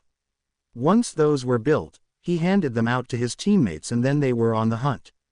Why is she coming at us alone? Izuku thought once he saw the orange and yellow figure stop at a street and take in their surroundings. Hitoshi, Izuku muttered through his own mic, follow her and when you are able to corner her, do it. Try to get out of her what you can, but ask her why she is out alone. Is there a specific reason why I need to ask that? Hitoshi answered, confused. Just do it, Izuku replied. All right boss, it's your call, Hitoshi responded, making sure to stealthily follow the figure that his thermal glasses showed. What method do you want me to get her out with? Gun, knife, bomb, push her out a window. If you push her out of a window you'll be following closely behind, Izuku threatened, annoyed that Hitoshi had an obsession with pushing people out and off things. All right, Hitoshi chuckled, amused at the threat. But seriously, what method do I use? I know we're saving you know what for you know who, but maybe we should use them now. It'll make a bigger statement. No, Izuku answered, it is not the time to use those, we have to wait. Mei isn't quite done perfecting them. As for the method, talk to her and use what you deem fit. But I think I already know what you want to use. Izuku didn't have to be there to know that there was a shit-eating grin etched onto Hitoshi's face. I could kiss you right now, Hitoshi muttered. Please don't do that, Izuku stated, horrified. Don't get your saliva anywhere near me. If even a drop comes near me I'll incinerate you. Jesus man, Hitoshi chuckled, you know my precious spit is only reserved for Nito. Hitoshi could see Nito gaping at him while mumbling under his breath for no one to hear, not in 1,000 beeping years. But Hitoshi heard, and not only did the purple-haired boy's grin get larger, he also blew Nito an air kiss. Nito in response, flipped him off and started walking faster, steps becoming more rapid when he tried to escape Hitoshi's laughter. For that stunt, Nito decided to head back to base and have Momo cover Hitoshi. Beep ass, Nito whispered into his mic. All he heard as a response was more of Hitoshi's laughter. If anything, Hitoshi uttered back to Izuku, I would be burned to death by Todoroki if I came near you, not incinerated by you. I guess the genius doesn't know everything. Shut up and do your job, Izuku snapped. Missing him already, Hitoshi shot back, knowing that although Izuku sounded angry, he was anything but that. I'll kick your ass when you're back here, Izuku remarked. Bet you wish it were Todoroki's instead huh, Hitoshi bravely announced. Count your minutes, Izuku snapped again and then cut off the line. Hitoshi had to stop and lean against a wall in order to catch his breath. He just amused himself too much sometimes. After he regained his composure, he began walking faster when he noticed that his target was moving towards an alleyway. Jesus, he muttered under his breath, what is with all these alleys? You would think that hero students would not go into an alleyway during a competition with no outside help or even backup. I failed to make it into the hero course based off of my quirk, but minds like these get accepted, idiotic I tell you.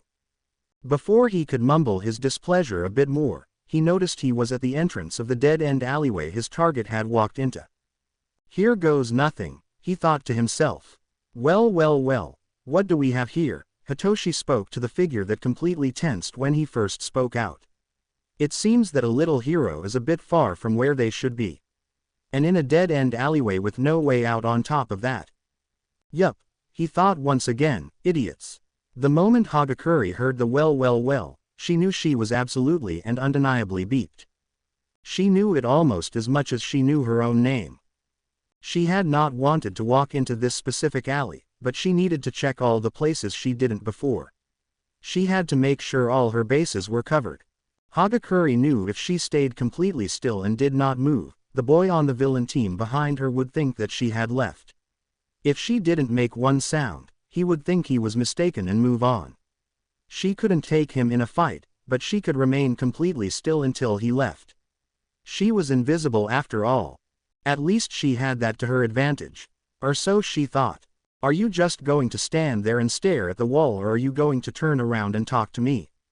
Hitoshi uttered out, annoyed that his target thought she could play him like an idiot.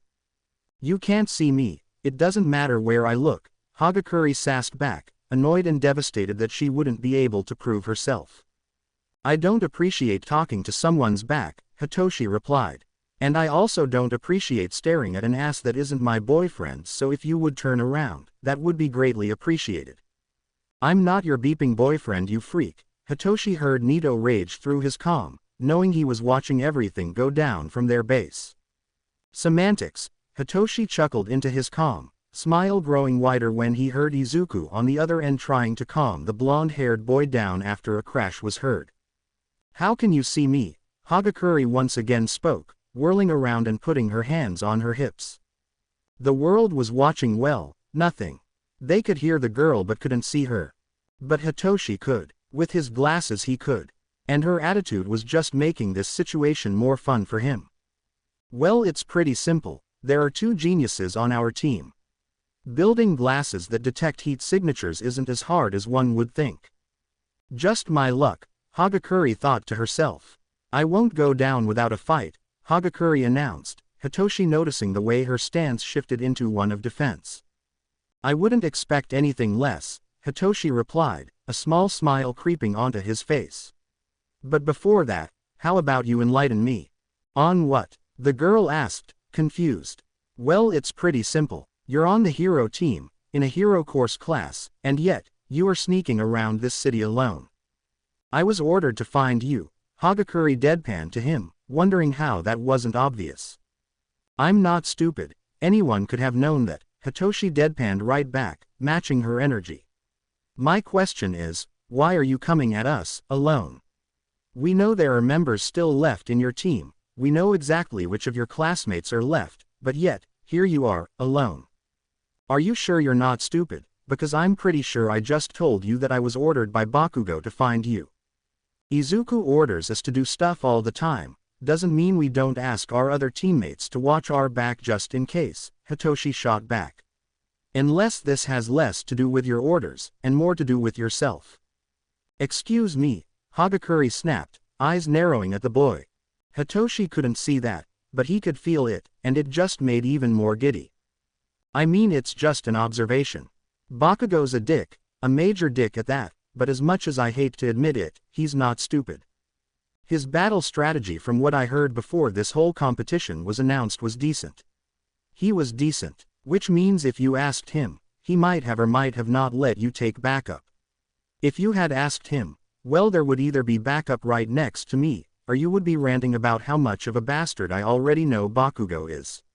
But since neither of those happened, it's safe to say you came here for selfish reasons. Now the only question is, why? Hagakure did not say one word. She didn't even move. I told you I'm not stupid, Hitoshi snarked back, gleam in his eyes showing how much he loved how unsettled the girl was.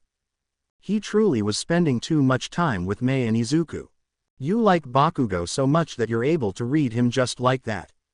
That sounds like a truly dedicated fan if I ever saw one, Hagakure finally spoke up, knowing the effect her words would cause. But instead of having the effect she desired, it had the complete opposite effect. Hitoshi laughed. He didn't rage or curse, yell or storm off. He laughed. What's so funny? Hagakure snapped once again, annoyed that her backup plan was failing. You, Hitoshi stated, you're funny. The fact that you believed what you said could ruin my mood is hilarious to me. And why is that? She snarled. Because no one on this planet hates Bakugou more than me, that's why. It is something I had come to accept in the recent days. I can't get back at him for hurting my friends and causing pain to the ones I care about. I have no control over that. But what I have control over, is my hatred. It's so in tune with my other emotions that it's just always there. So you saying that, expecting my hatred to take over and lash out is hilarious to me. I can't lash out over an emotion I feel every day. Whatever, Hagakure responded after a couple minutes of silence, too stunned to even think. Now are you going to answer my question? Hitoshi prodded. I don't see why you would care about my reasoning, Hagakure answered. I don't, Hitoshi steadily responded. Hagakure could only blink before Hitoshi started talking again. If I'm being honest, I don't give a rat's ass about your reasoning. Why you did what you did, I do not care to know. It's idiotic and not worth my time figuring out. So I don't care. But Izuku does. And since he is my commander, I do what he tells me to. So why does he care to know? Because Izuku is Izuku. There's really not much more to it. He's the villain commander, yeah, but he's also a hero in the hero course. He's also your classmate. He has his reasons, ones I really don't want to put the effort into figuring out. But he wants to know because he cares. Yeah, he cares so much he blasted all of us in the beginning with his quirk, shot at us with paintballs that felt like bowling balls being blasted at you, and caused explosions that traumatized half our team. It really seems like he cares. If you can only take away the what and not the why, then you're an idiot. You can't talk to me like that, Hagakure shrieked. Looks like I just did, Hitoshi answered before continuing on. You can stand there and bitch about how what we did was awful, and you would still be an idiot. So what, we did all those things? So what? She screeched again. Yaso beeping what? He snapped back. We did those things because people needed to see. Actions speak louder than words. People need to see the possible outcome if reform isn't made. I mean, we don't regret what we did, it was fun as hell, but people, our classmates, the other courses, they needed to feel what we felt to understand. Feel what others do every day to just open their eyes. So bitch all you want, it doesn't change anything. We did all those things and we will do even more with no regrets. If that's what it takes to get everyone to understand, we'll bring down this entire city. This competition, it's a game for others but not for us. It is our lives, or what could have been. So again, bitch all you want, we're not stopping because you yelled and threw a tantrum. The world's beeped, get over it. Get over it. Hagakure slowly spoke out. Yeah, that is what I just said. How can I ever get over the opportunities you took away from us? This was the time to prove ourselves. Prove ourselves as heroes. But all that has happened since we entered was to be at the hand of the villains and get embarrassed left and right. You don't regret it, you should. This was the time for people who felt less than others to prove that they are somebody. And you took that away. So that's why, Hitoshi chuckled, you wandered alone, came at us alone, because you're in drastic need to prove that you are somebody. Did you not hear what I just said? You took those opportunities away from us. I heard what you said and I don't give two flying beeps. You wanted to prove yourself. Then you should have done it. Don't blame the villain team for your shit performance. We had a goal and we worked for it. The only person you can blame for this is yourself. Wow, Hitoshi. Way to kick someone when they're already down, Izuku muttered into his calm. The purple-haired boy rolled his eyes, but he also knew, just like Izuku, that what he said was the truth. It was harsh and even a little bit mean, but it was the truth. I'm tired of this, Hitoshi muttered. Stand still and do not move, he ordered through his quirk, activating the connection he lightly held on earlier when he asked a question during their conversation. He then received a purple ball from his pocket and removed the clipping on top. Hagakure stared at that purple ball until her eyes widened and she started to freak out, eyes filling with tears. It was a grenade. A purple grenade. A purple glitter bomb grenade. This grenade was built specifically to last 2 minutes before it detonates, courtesy of Mei. Hitoshi winked as he said that. He winked. I'll leave this by your feet so you can watch your impending doom. You can watch it and know that this all could have been avoided if you didn't start to make decisions based on your emotions. Emotions are good, but they also lead you down bad paths, paths like this. It's great you wanted to prove yourself, everyone wants to, but not like this. You do not do it like this. You do not put yourself in danger to make a statement in hopes that someone will notice you. You do not put your emotions before your safety. We do not regret what we do, because we do it to teach lessons. Lessons that people need to learn in order to become better. So be better. Learn from this and be better. You planned this, she whispered out, defeated. No, he defended. I planned for you to attack me on sight. I planned for you to fight with everything you had. I planned for you to surprise me and have backup around the corner. I planned for you to have some sort of plan conjured up since you came at us alone. I planned for you to be smart about this. I planned for you to prove yourself in a way that didn't compromise your safety. All those things I planned for. What I didn't plan for was you to be so caught up with your emotions and desire to be somebody that you didn't even attack your enemy. That you would rather bitch about what we have done than at least try to avenge those you assume we have wronged. So watch that grenade, learn from this, and be better. Because next time, it might not be glitter you're up against. He started to walk away, leaving the invisible girl rooted to her spot, looking at that bomb with nothing but despair in her eyes. I just wanted to prove that I was somebody, she whispered out, completely broken. Hitoshi came to a halt. He really shouldn't. But when he tried to take a step forward to exit the alley, Images of Mei and Momo flashed through his eyes and he couldn't help but think, what if that was them? What if they did what that invisible girl did to just be noticed? He shouldn't, but at that point, he didn't care. Let his parents embarrass him about him going soft, he could be nice once in a while. So taking a deep breath, Hitoshi turned his head and spoke out as firmly as he could to get the girl to listen and understand what he was saying. "You're already somebody," he started. He didn't need the thermal glasses to know that the girl's eyes snapped to him, full of disbelief. "You might not believe it since you probably had been told shit growing up, but you're already somebody. I don't understand why you need to prove it when you have always been. I get wanting to be noticed, I understand that, but from what I see, you already have been." The next words out of his mouth almost caused him indigestion, but for Momo and Mei, he would say it. Bakugou wouldn't have just chosen anyone for his task. He chose you because he noticed you. He acknowledged you. You were somebody to him. You can try and fight me on this, but even Izuku could tell you he doesn't just give orders to just anybody. He doesn't give orders to a nobody. He gave them to you, because you were already somebody. So next time you decide to pull a move only for morons, just know that there are people out there who have noticed you and your abilities. Who will acknowledge you because you are somebody. After his speech, he turned away and hurried back to their base, needing a shower to get the feeling of kindness off of him. "Softy," he heard Nito mutter into his comm. "Beep off," he snapped back. "Maybe you should start giving the pep talks because for someone who hates talking to others, you're fairly good at it," Izuku spoke, voice filled with amusement. "Oh, would you look at that, the rope just became tighter," Hitoshi grumbled.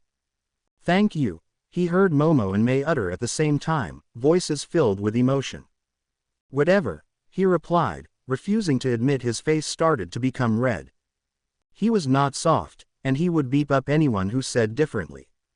But for his teammates, for the two girls who had filled his life with chaos and warmth, he didn't mind making an exception. He didn't have to help Hagakure, if anything he wanted to get out of there right away. But he had to. For Mei and Momo he had to. Because what if that were them? What if it were them who felt as if they were a nobody? He couldn't allow it, wouldn't allow it, so he made an exception, and when he walked through the base and Mei jumped to him, Chaos eyes shining bright behind tears and Momo smiling at him brighter than she ever had, he knew he made the right choice. And well, if Izuku came up to him, patted him on the back, and then whispered in a demonic voice that he had hoped he counted his minutes, he would deny it to his very end that he hid behind those two very girls and pleaded for them to be his human shields. His justification was that he felt as if he earned that right. He wasn't soft, but for his team, for his friends, well, he would always make an exception. Hagakure stared at the purple grenade after Hitoshi left and she wasn't afraid. If anything, she was happy. She didn't know how badly she needed to hear those words that Hitoshi said until, well, he said them. It was almost as if a weight that had been on her chest for decades suddenly and magically evaporated. She felt lighter. She felt freer. She felt at peace. Their conversation rolled around through her mind, and the more she thought about it, the more she realized the good that the villain team was doing. She called them out earlier with their harsh actions, but being in the same position most of her teammates were in, she realized that it was effective. She knew what she did was stupid, but she let her emotions make her feel like she had to do it. And the consequence of that was the purple grenade right in front of her. She deserved it and she wasn't afraid anymore to admit it. "You guys better win," she spoke out loud for the universe to hear before her entire body was covered in purple and a teacher suddenly appeared by her side to escort out. She walked out that arena with a smile on her face and her heart lighter than it had ever been. She didn't know what the villain team's plans were, but she knew from the way Hitoshi spoke, it was going to be big. The villain team were insane, chaotic, and slightly mental, but they were not monsters. And it seemed that everything they did, every plan, had a bigger message behind it. A bigger meaning than what was just on the surface. "We will do even more with no regrets," that was what Hitoshi had told her. "All right," Hagakure thought, "show the world what more you have to teach them then. After all, just like you said, people need to feel to learn." "I should be a motivational speaker," Hitoshi spoke out into the room, mostly talking to himself more than to the others. Don't quit your day job, Nito muttered under his breath while also simultaneously rolling his eyes. All I'm saying is that I talked some good shit out there, he defended. I think you talk too much, Nito snapped back, still strapped to the chair that May put him in. Yes, strapped. May had strapped him into a chair right before Hitoshi came back. At first he thought it was a funny joke to have them separated so they wouldn't fight or at least pretend to. But now, she was bringing out weapon after weapon that could very well be used as torture devices. He was scared. Help me, he grumbled to Hitoshi once the boy saw his predicament. However, Hitoshi, the bastard that he was, just smirked at the blonde-haired boy while walking out of the room. You'll beeping pay for that, Nito mumbled under his breath before he did the most manly thing possible, and started to beg for his life. Hey May, so listen.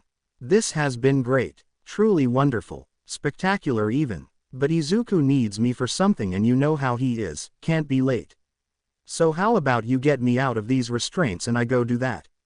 I'll even bribe Momo to make you some new parts for things. How does that sound? Izuku doesn't need you, May replied while still looking through her things without even glancing at the boy in the chair.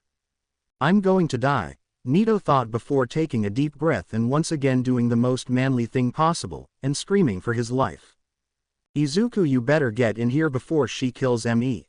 If one of her tools touches my precious skin, so help me God, I'll start doing friendly fire.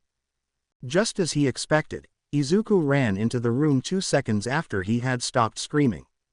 May, Izuku snapped, what on earth are you doing?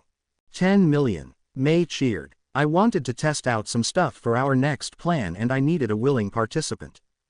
I am not a willing participant, Nito seethed out, now struggling to get out of his restraints. May, Izuku sighed disapprovingly, you need to ask before you start doing things like this. But if I asked he wouldn't be willing to. So to go around that, I just didn't ask and assumed he was good with it. May, Izuku sighed again, knowing that he wouldn't be able to get through to her. At least not during this competition. Fine, she finally relented. I guess I can let him go just this once. But it would have been so fun to see what this tool did to him. The tool in question, a hammer. Get me out and the beep away from her, Nito now panicked. The moment Izuku released his restraints, Nito flew out of the chair and across the room, putting as much distance as he could between the two of them. After catching his breath and eyeing May warily to see if she was going to make a move again, he decided to do what he had promised himself not even 3 minutes before he was released.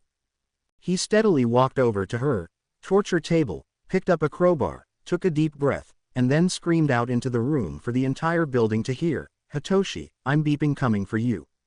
You better run or else today will be your last day here. I told you that you will pay. Guys, no.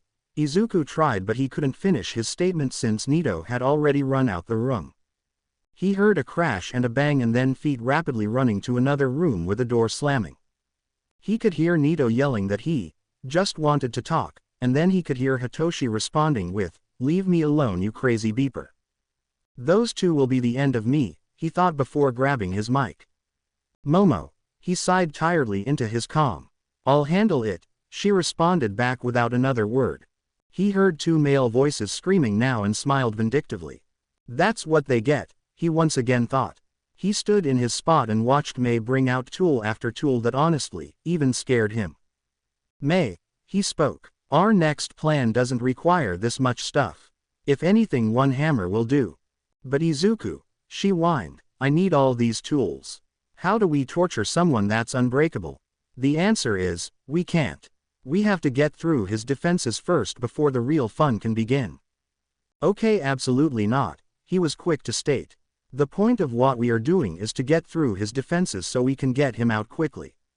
We can't use bombs or guns on him because it will just bounce off and not injure him enough to be classified as dead. That's why we have to use these items in order to wear down his unbreaking so we are able to get him out. So you're saying I can't use my tools on him anymore after he exhausted his quirk and is no longer hardened, May clarified while pouting. Exactly, he confirmed. We can't actually harm our competition. We just need him to exhaust his quirk.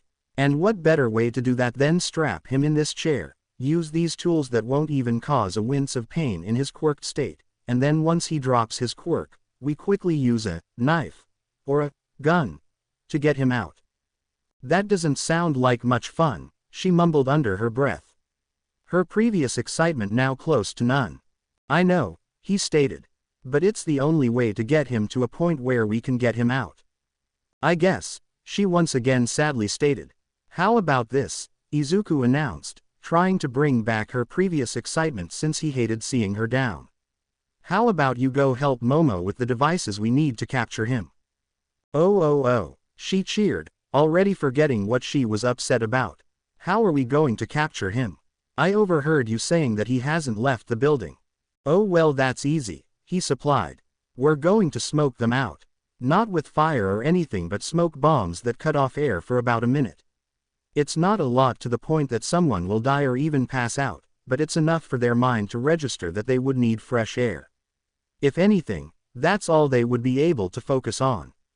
While the heroes are outside and disoriented, we will then use Momo's device she's making to secure him. May had looked at him confused for a second before her grin started to widen and her eyes became full with chaos. I'll go find Momo, she quickly stated before dropping the tool she was holding and running out the room.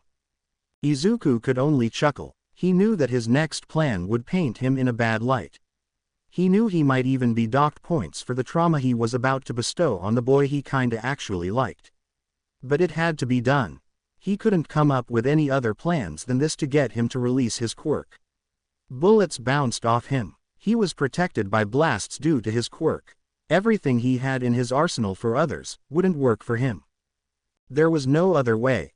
Staring at the chair where a red-haired boy would be strapped to within the hour, caused an emotion of hate to settle within him. He hated what he was about to do. Hated how people would view him and his team after. But this was a competition, one he would not lose. People could hate him all they wanted, he was tasked with being the villain commander, and so he would be villainous. In a way, he knew what he was about to do would alter his relationship with All Might. He knew it almost as much as he knew his own name. All might have chosen him for this role, might have supported him for this role, but All Might had a sense of justice so strong even he could never compete with it. All Might wouldn't be able to differentiate a competition from real life. He wouldn't be able to see that although Izuku had made these plans, he would never act on them in real life. All Might wouldn't be able to understand that he would never actually hurt someone. He stared at that chair and those tools and mourned his loss. The loss of a mentor and the one who had gifted him his power. He knew it would hurt to see the look in All Might's eyes when he saw him again. The look of, I don't know who you are anymore. He would despise it and stress over it. Maybe cry and yell over it. But he wouldn't break over it. He knew he wouldn't. Because as much as All Might would look at him in disgust, Aizawa would look at him with pride. He knew he would. He knew Aizawa wouldn't think that he was capable of harming others outside the walls of this competition. Aizawa, his teacher, and the man who he wanted so badly to be his father, wouldn't look at him any differently. Aizawa would understand. Aizawa would be able to differentiate. And if he still had Aizawa, everything would be alright. If he still had Yamada, the man who could make him smile and laugh even on his worst days, he would be more than alright. So Izuku stared at that chair and those tools, hated and mourned, but stood strong. The world needed to understand. And if it cost him relationships, then so be it. He had his friends. He had his brother. He had the two men he thought of as his fathers. He had his family. All Might could hate him. The world could despise him. But his family would support him. And he was beginning to understand that their support was all he would ever need. Did I hear that correctly? All Might uttered out into the room, staring at the chair on the screen with a hint of disgust and shock. Is he really going to torture someone? It's not real torture. You even heard him say it. It's just to weaken a quirk. Snipe cut in, sensing the mood All Might was entering. The entire staff room stared at All Might. From the moment Izuku revealed what he wanted to do, the tension and anger rolling off the man was palpable. All Might, it probably won't even be that bad. Midnight cut in, eyeing the number one hero but also eyeing her two friends, who had gone ridiculously silent the moment All Might had spoken. Midoriya is doing this for show. He's been sending a message to the world this entire time. I trust he won't take this that far. Ectoplasm put in, trying to de-escalate a situation he knew would escalate if it kept going. Oh, you trust him, do you? All Might seethed. You see, that's funny. I trusted him to excel as a villain while still being heroic. I trusted him to do the right thing while abiding by the code that heroes go by. I trusted him to not put in his plans to torture someone. Midnight stared at All Might and could almost see the anger coming off him. However, from the corner of her eye, she could feel the hatred rolling off Aizawa. The hatred wasn't directed at Izuku. No, it was directed right at the number one hero. Yamada could feel it. Aizawa's hatred was so vicious that it even made him, his husband, cower a little bit. When this competition is over, Nezu, All Might started, you, me, and young Midoriya will have a long talk in your office about his spot in this school. Now All Might, before we go there, Nezu tried, but All Might interrupted. People like that have no place in this school. People like that have no place becoming a hero. The staff room was completely silent, waiting, and then Aizawa lunged. He was able to get a hit or two in before he was tackled to the floor. All Might stepped towards him, but Aizawa activated his quirk, staring at All Might with hate-filled eyes. Let me go, Aizawa yelled while struggling against whoever was on top of him. Shota, calm down, Yamada tried. He wanted to hurt All Might as well, but right now, he had to be the voice of reason. Let me go, Aizawa yelled again, still thrashing in the arms of his colleague. You called him your son, All Might spoke out. Like father, like son, I guess. It took a nanosecond before Yamada lunged. I'll ruin you, Yamada seethed, struggling against another colleague who had their arms wrapped around him to stop him from advancing forward. All Might didn't get the message. He didn't get the message that he should just shut up. However, he couldn't just shut up. He was hurt. The plans Izuku was coming up with hurt him. He was seeing a side of the boy he never saw before, and he was hurt that he had to witness it for the first time along with the rest of the world. He saw Aizawa struggling and knew that the heroics teacher had seen that side of him before. He saw Yamada struggling and knew that he had also seen it. So why hadn't he? Why hadn't the person who he had given his quirk to not trust him enough to show him? He was angry and hurt. And because of that, he couldn't shut up. He whirled around to Power Loader and let his hurt-filled mind do the talking. I see Hatsume is all in with this plan as well. But I guess that's normal for her, seeing that she was always meant to be institutionalized. Power Loader lunged, but he too was held back by a colleague. Say that again, I dare you, he grumbled out, fighting against whoever was holding him.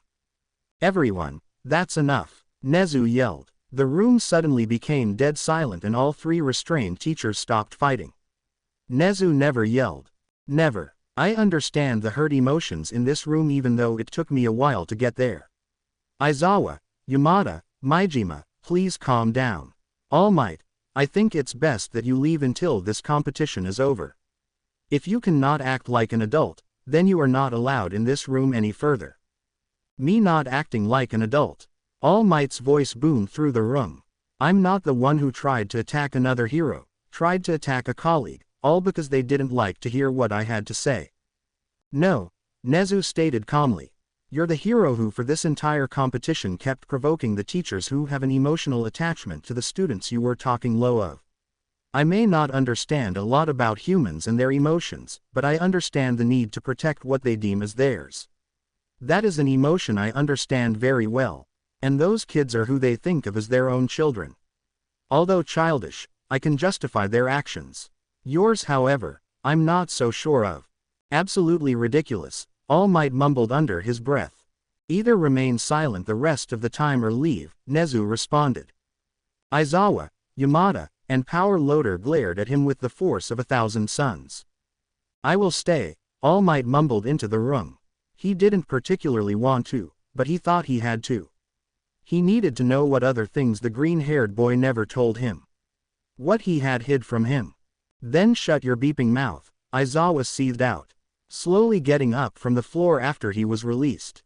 Maybe not in those exact words, Nezu started, but yes, Please keep your comments to yourself and refrain from speaking about Midoriya and Hatsume. All Might could only nod, clench his fists besides his body, and stare at the screen that was broadcasting the competition. All Might was a flawed man, that was obvious, but he couldn't understand what he had done so wrong that warranted his student, his boy, to hide from him. Or at least hide a part of him.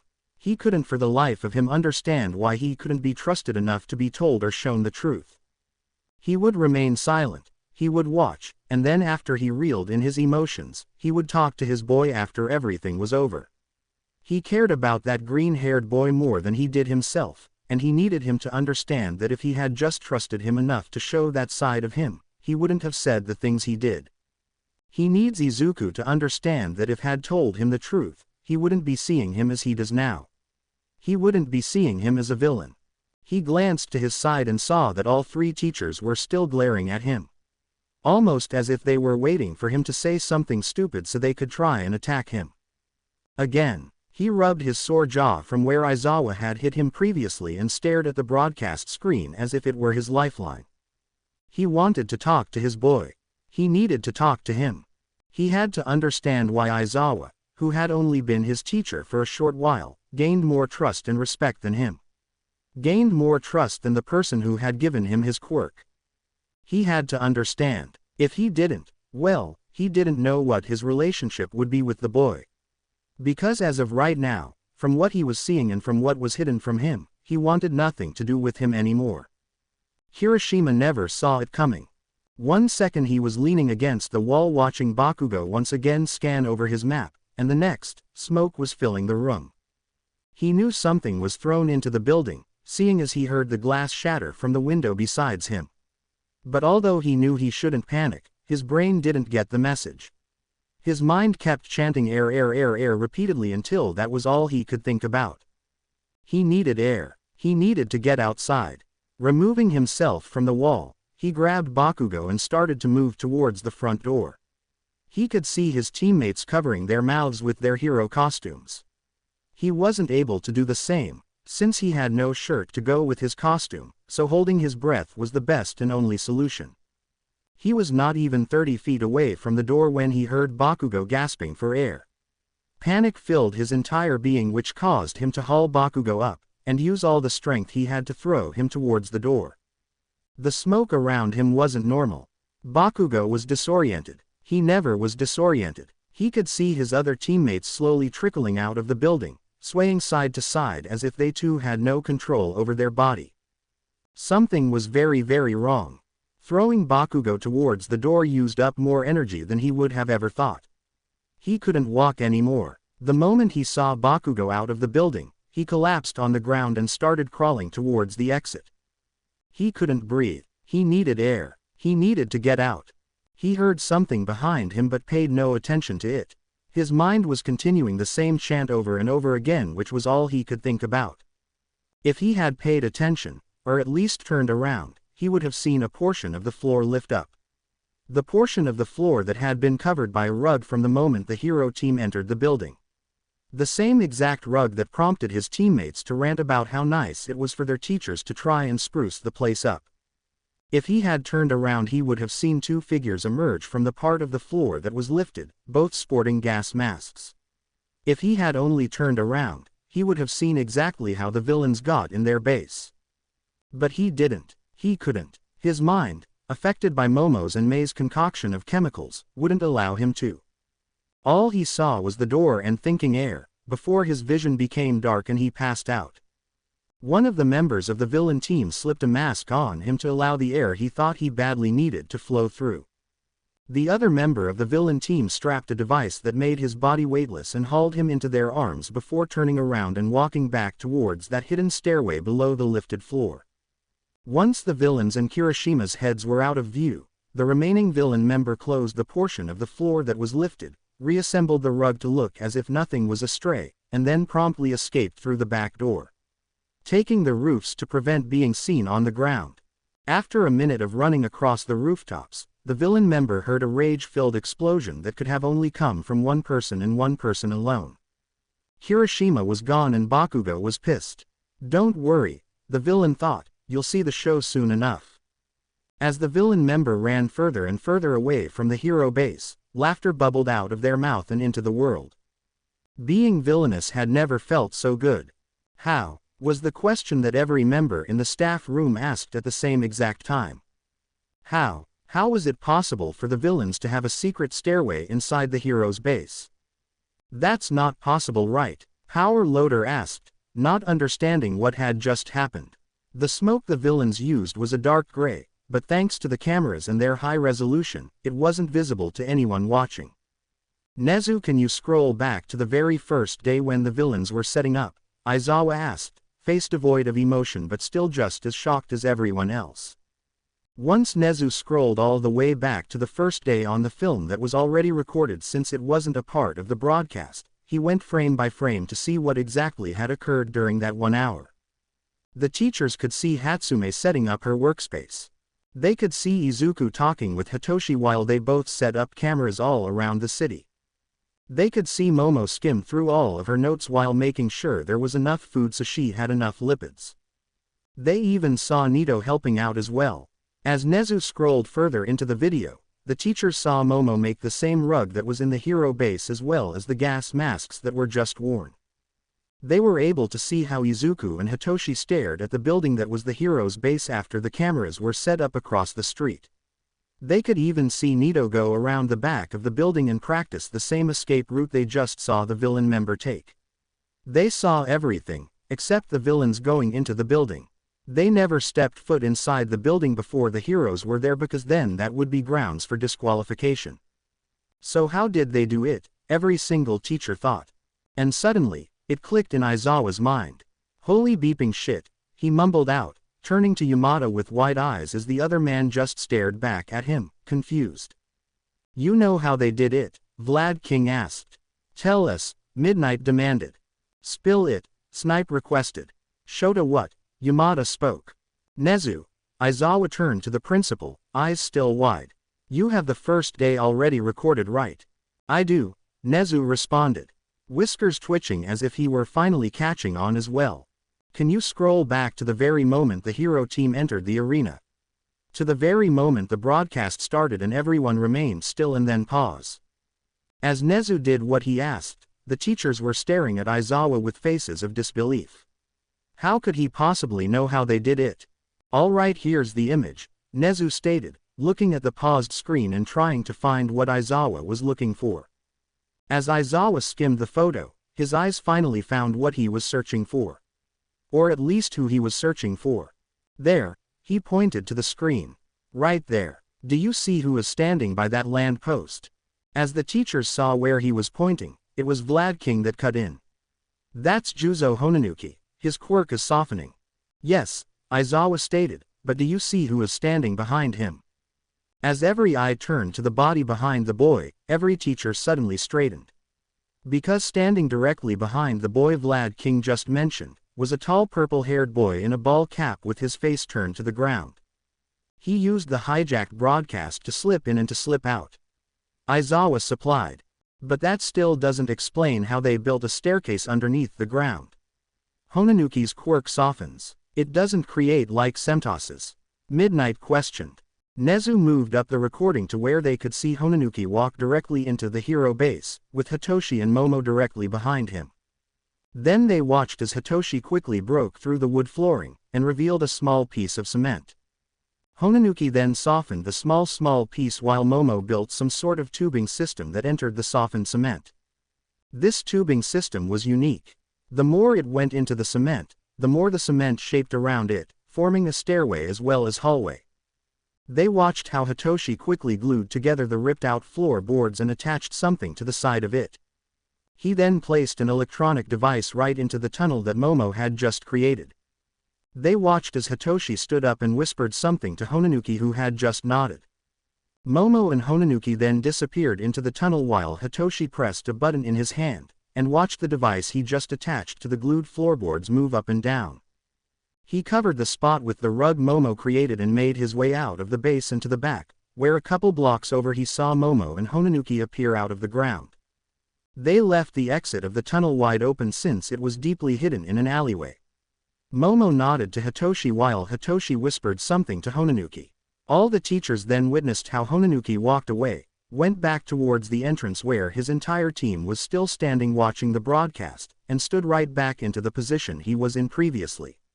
Not even 2 seconds later he was blasted and declared out by the punch Izuku had thrown.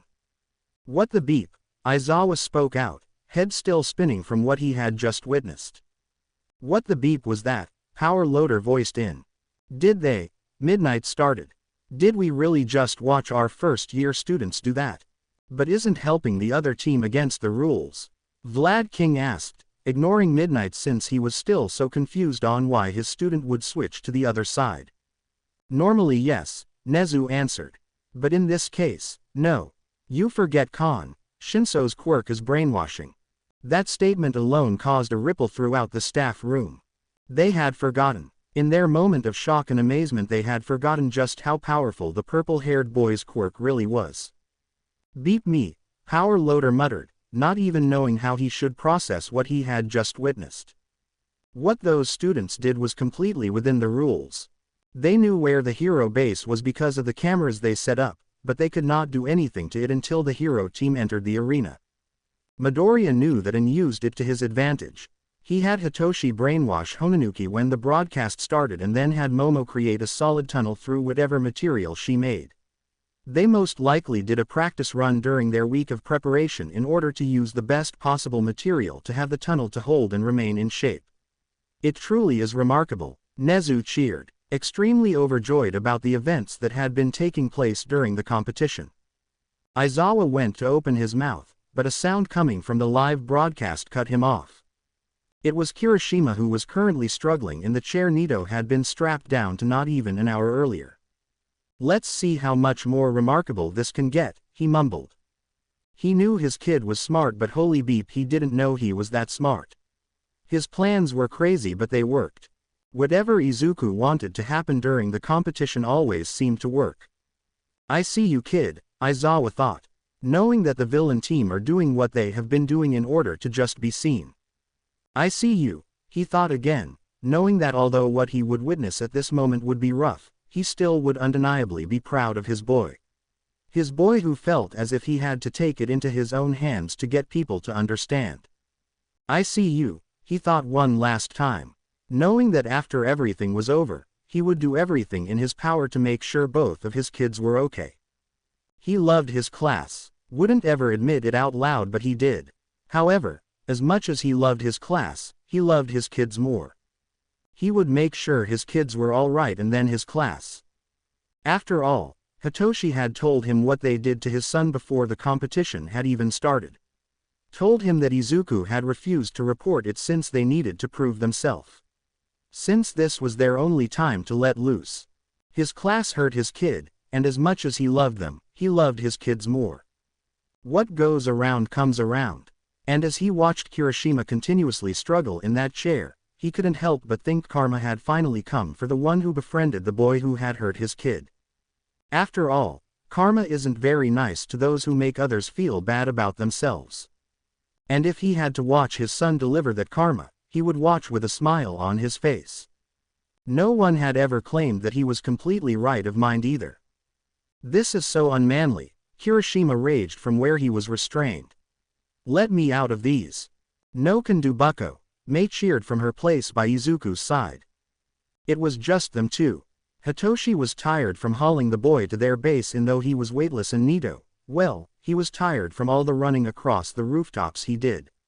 Momo was somewhere far away from where they were since she had no intention of listening or even watching. She couldn't stomach it. Mei had stated that she was looking forward to testing her tools and although Izuku had already talked to her about not actually harming Kirishima, he was still scared. Midoriya man, this isn't right, come on dude. Just let me go and we can talk. Kirishima pleaded, struggling even more as he watched Mei take a rather long metal rod from her bags out. Izuku, well, he was just amused. There's nothing we can talk about, he stated. This is so unmanly dude. Like seriously this is messed up. If it's a fight you want then let me go and we can fight. The red-haired boy continued to plead. Oh I do want a fight, Izuku cheerfully announced before his grin became wicked. But that fight isn't with you. Kirishima stared at him with wide eyes before a gleam of understanding shone through. Bakugou. You want Bakugou. You were just in our base. If you wanted him so bad, why didn't you just take him then? Why me? You know you win if you take out the hero commander. Izuku simply chuckled before stating, I know exactly how we win. But although we won't lose, our goal has never been about just winning. We have bigger plans. Plans that mean more than just a grade. If I were to take Bakugou, get him out now, what good would that do? He still wouldn't understand. The world would still be shit. Our plans that we created to cause change would have all been for nothing. This is a competition, yes, but it's also the time to prove what you can do. We're proving what villains can do. We're proving what happens when the world turns its back on people in need of help. Taking out Bakugou now would mean letting all of the people in the world who have wronged others win. And I will not allow that to happen. So what? Kirishima argued. The world turned its back on you, so you turn your back in the world. Okay, Lion King, settle down. Izuku spoke out once again, amused. It sounds stupid, but essentially yes. That's how villains are created, aren't they? Something bad happened. Someone was wronged. And instead of the world helping, instead of others caring, they turned their backs on those in need of help. So how is it wrong for the people who were hurt to do the same? So you're siding with real-life villains now, huh? I'm not siding with anyone, Izuku sighed. All I'm saying is that I understand. I understand why villains do what they do. Why they feel like they have to do it. Everyone on my team understands better than anyone. And that's why we're doing this. Behaving this way. Making these plans. It's because we understand that we feel as if we owe it to society to show them what happens. The world turned its back on us, but we refused to turn our backs on them. Not everyone can do that. Not everyone is strong enough to do that. Not everyone wants to do that. You sound crazy, Kirishima argued, still not relenting in his struggling. So what, villains refuse to not turn their backs or whatever? They made their choice. That's the thing, Izuku stated. They did make their choice. They made their choice to partake in villainy. To not hold out like me and my team did. But what we're trying to do is to prevent that choice from even being presented. To stop the whole turning back thing. To just be in a country where someone who doesn't have a quirk isn't afraid to step outside. Where people who are different aren't afraid to hide who they are. Where people can just live instead of being forced to make that choice. Whatever you say, man, Kirishima mumbled, either refusing to listen or still so panic-ridden he couldn't. Example A. The green-haired boy mumbled under his breath before turning around to walk out the door. He was frustrated and becoming angry, and those two were never a good combination for him. May, he uttered, I leave this to you. Yes, May cheered while grabbing the same hammer she had almost used on Nito earlier. Whoa man, where are you going? Midoriya, Kirishima screamed. Izuku simply kept walking towards the door that would lead to the hallway where his room was. However, before he reached for the knob to open the door, he turned his head far enough so that his emerald green eyes would meet Kirishima's panicked red ones. You didn't want to listen to me, so now you get to deal with May. Word of advice, Kirishima, I suggest you harden. Izuku heard Kirishima's quirk the moment it activated, since it rubbed against the restraints. In the very next second he also heard a shout as May brought down the hammer on his rock-like skin. It wasn't a shout of pain but one of shock. He meant it when he said he didn't want to actually harm anyone. As he walked to his room, he heard more shouts of shock and various sounds of items being brought down upon the quirked body. However, he wasn't able to remotely enjoy his plan coming together. Why won't anyone ever just listen? He mumbled out, dejected. Even though he felt as if he wasn't getting through to anyone, he would not give up. He was challenged. Challenged not only to be the villain commander but also to prove to the world that change is possible. That reaching a helping hand out isn't as difficult as people assume it is. If only there was a way to make an even bigger statement. 10 million, May announced as she entered Izuku's room, hammer swinging in her right hand as if it were her own personal toy. My test subject's quirk gave out. Like he might be on the border of quirk exhaustion. He was just too stubborn. You didn't do any harm, right? Izuku clarified as he got up from his bed and subtly grabbed her hammer, not wanting her to swing that around him any longer. Not even a scratch, she pouted while Izuku just chuckled and mumbled out a quiet good. As he walked into the room he noticed Kirishima sagging a bit and looking overly exhausted. And just as Mei stated, there wasn't even a scratch on him. I guess the fun is unfortunately over, Izuku spoke out, grabbing one of the guns loaded with paintballs that was just to the right of him. What was the purpose of this? Kirishima asked. He would admit he was scared at first when the pink-haired girl kept hitting him with tool after tool. He even screamed from shock in the beginning, but towards the end, since it didn't hurt, he just remained quiet and focused on holding his quirk up until he couldn't no more. I'm so glad you asked. Izuku cheered, previous frustration completely forgotten. Do you see that camera straight ahead? Well, that device recorded everything Mei did here. All sounds and noises, and well, you get the image. Our teachers and the world will know that you weren't actually hurt since it was broadcasted live and everything, but with some editing and higher sound effects. Well, a package sent straight to someone who didn't watch wouldn't know the truth. Kirishima digested the information before his eyes got wide. You're going to send it to Bakugou? Exactly. Izuku smiled. I'm getting bored of being the only one to make some moves, and so, it's time to drag him out of hiding. He won't fall for it, Kirishima argued, hoping that he was right. I guess we shall see then, Izuku smiled, knowing exactly how Bakugou would react.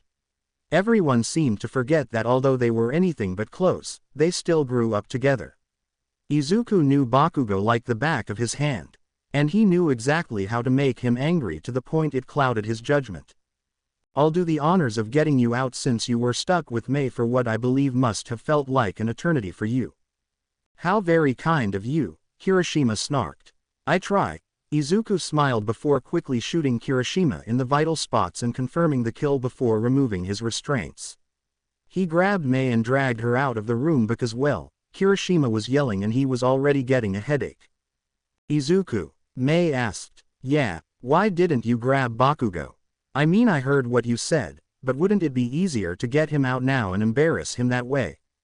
Izuku thought about it, and let out a little sigh while they kept walking. I thought about it, he admitted. It was actually something I strongly considered, but I guess I wanted more. More, yeah, he responded. If I were to get him out now, like that, I know I would still have this anger in me towards him. I would go every day wishing that I used this time to do more to him. I guess keeping him in, prolonging the competition, it was a selfish decision. Mei thought about his statement a bit before she gently placed her hand on his shoulder. It's closure for you, isn't it? Izuku only laughed a bit and shook his head before starting that yeah, it was. This competition is closure for all of us. Mei spoke out again. You have been saying from the very beginning that we are acting like we should have. Like we would have if we were not stronger. I guess in a way, we're getting a taste of what it would be like if we didn't hold on. If we allowed the people to hurt us to win. And what do you think? Izuku asked. Of what? Of the power and fear that we hold now over others. I think, Mei started after thinking over the question for a bit. I think that power doesn't last forever, and that although it feels good to show what we are made of, it's going to feel so much better getting back to our lives and acting like our true selves. What if this is our true selves? Izuku's questioned. It's not. It's a part of us, sure, but it's not our true selves. We know who we are. We just had to show the world for this week who we could have been. You're completely right, Izuku smiled, knowing deep down that although this persona is who he could have been, it's not who he is. Are you really going to send the video to Bakugou? Mei questioned.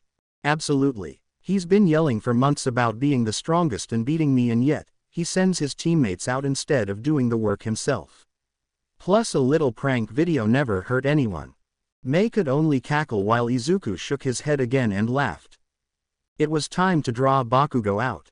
Time to show the blonde-haired boy who he truly could have been if he was just a tad bit crazier. Bakugou thought he was the best. He believed that he was better than everyone else. Believed he was the strongest. It was about time Bakugou learned that the strongest are typically people who don't brag about their power. It was time for him to learn who actually was the best between the two. Bakugou had challenged Izuku, calling him weak and a waste of space, tormenting him his entire life. Izuku would have let it go. He would, just like he always did, forgive and forget. But he was challenged. And Izuku, when challenged, never loses. Buckle up, bitch, he thought, your turn is coming soon. The recording of Kirishima's torture was delivered to the hero's base in a nicely packaged present box that had a huge red bow sitting on top. Why the big luscious red bow? Well, in the mind of the villain team, it was exactly what would draw out Yuga Aoyama from his place in the building. There weren't many heroes left. Only 6, not counting Bakugou. Izuku, for all that he had planned, realized he had gotten out more people than expected.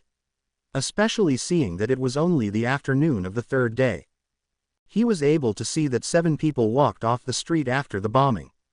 He knew Kirishima and Bakugou were in the base since they hadn't been spotted, which meant that he had to fight only 9 more people until his team could be declared victorious. Getting out Hagakure and Kirishima was a miracle since he believed those 2 would be the ones he would have had the most trouble with. He counted himself lucky that they were vulnerable to his team's attacks. What he was not lucky about though, was Aoyama still in the running. He wasn't nervous about the boy's power, he knew his team had him beat there if it ever came down to a fight. The reason he counted himself unlucky was because every plan he used to lure out the boy had failed. May had tried her capture net, which failed drastically after the boy literally twirled away from it. Momo created some cheese and made some sort of human-sized mouse trap, which the boy just skipped over and took the cheese so gently off the trap it didn't even go off. Hitoshi used his voice modulator to copy Bakugou's voice in order to try and get him cornered, but the boy refused to listen. Not because the voice didn't sound like Bakugou, but because he declared that he would only be listening to commands in French. Neato. Well, he flung a rock at the boy and hoped for the best, which too had failed. Izuku's team couldn't get him out, and it was frustrating Izuku beyond belief. They got out Todoroki. They got out Iida. They got out Tokiyami. They even got out Bakugou's right-hand man. But whatever they did, they couldn't even touch Aoyama. Or at least they couldn't until Izuku came up with a very basic, very mundane, very ordinary plan. A plan so unlike him, he hated it with every fiber of his being. A plan that revolved around a prank. He knew how much Aoyama loved sparkling objects. He knew that the boy would be too encapsulated to notice something being amiss. And because he knew this, he decided to capitalize on it. And how, may you ask? Well, it was rather simple. Izuku had Momo create a present box that was purple and surrounded by glitter. Then he had her create the big red sparkly bow. And finally, he had her create a blinged-out picture frame. May took some pictures of Aoyama and then printed them out before framing them. Their plan was to hide a minuscule landmine under the picture frame that would go off when it was picked up. It would be much like a puff of air in the face, but instead of air, it would be purple powder since that's what was stored in the bombs. The recording of Kirishima would be below that so the landmine didn't damage it. It was such a disgustingly easy plan, and Izuku hated it. He knew he should have liked how easy it was going to be to pull it off, but no matter what, he couldn't bring himself to even entertain the idea of liking it. For the entire competition, his brain worked overtime coming up with plans and strategies in order to take down the other team. He built revolutionary robots and set off a chain reaction of bombs. He blasted people away with one punch and even had an underground tunnel built going into their enemy's base. He loved his plans, loved the attention to detail, the skill, the knowledge needed to pull it off perfectly. Everything he came up with, he was proud of. This he wished he never had to entertain. He could see Hitoshi laughing from his peripheral vision as he delicately placed the miniature landmine into the box and the picture frame above it, causing the trigger to click into place.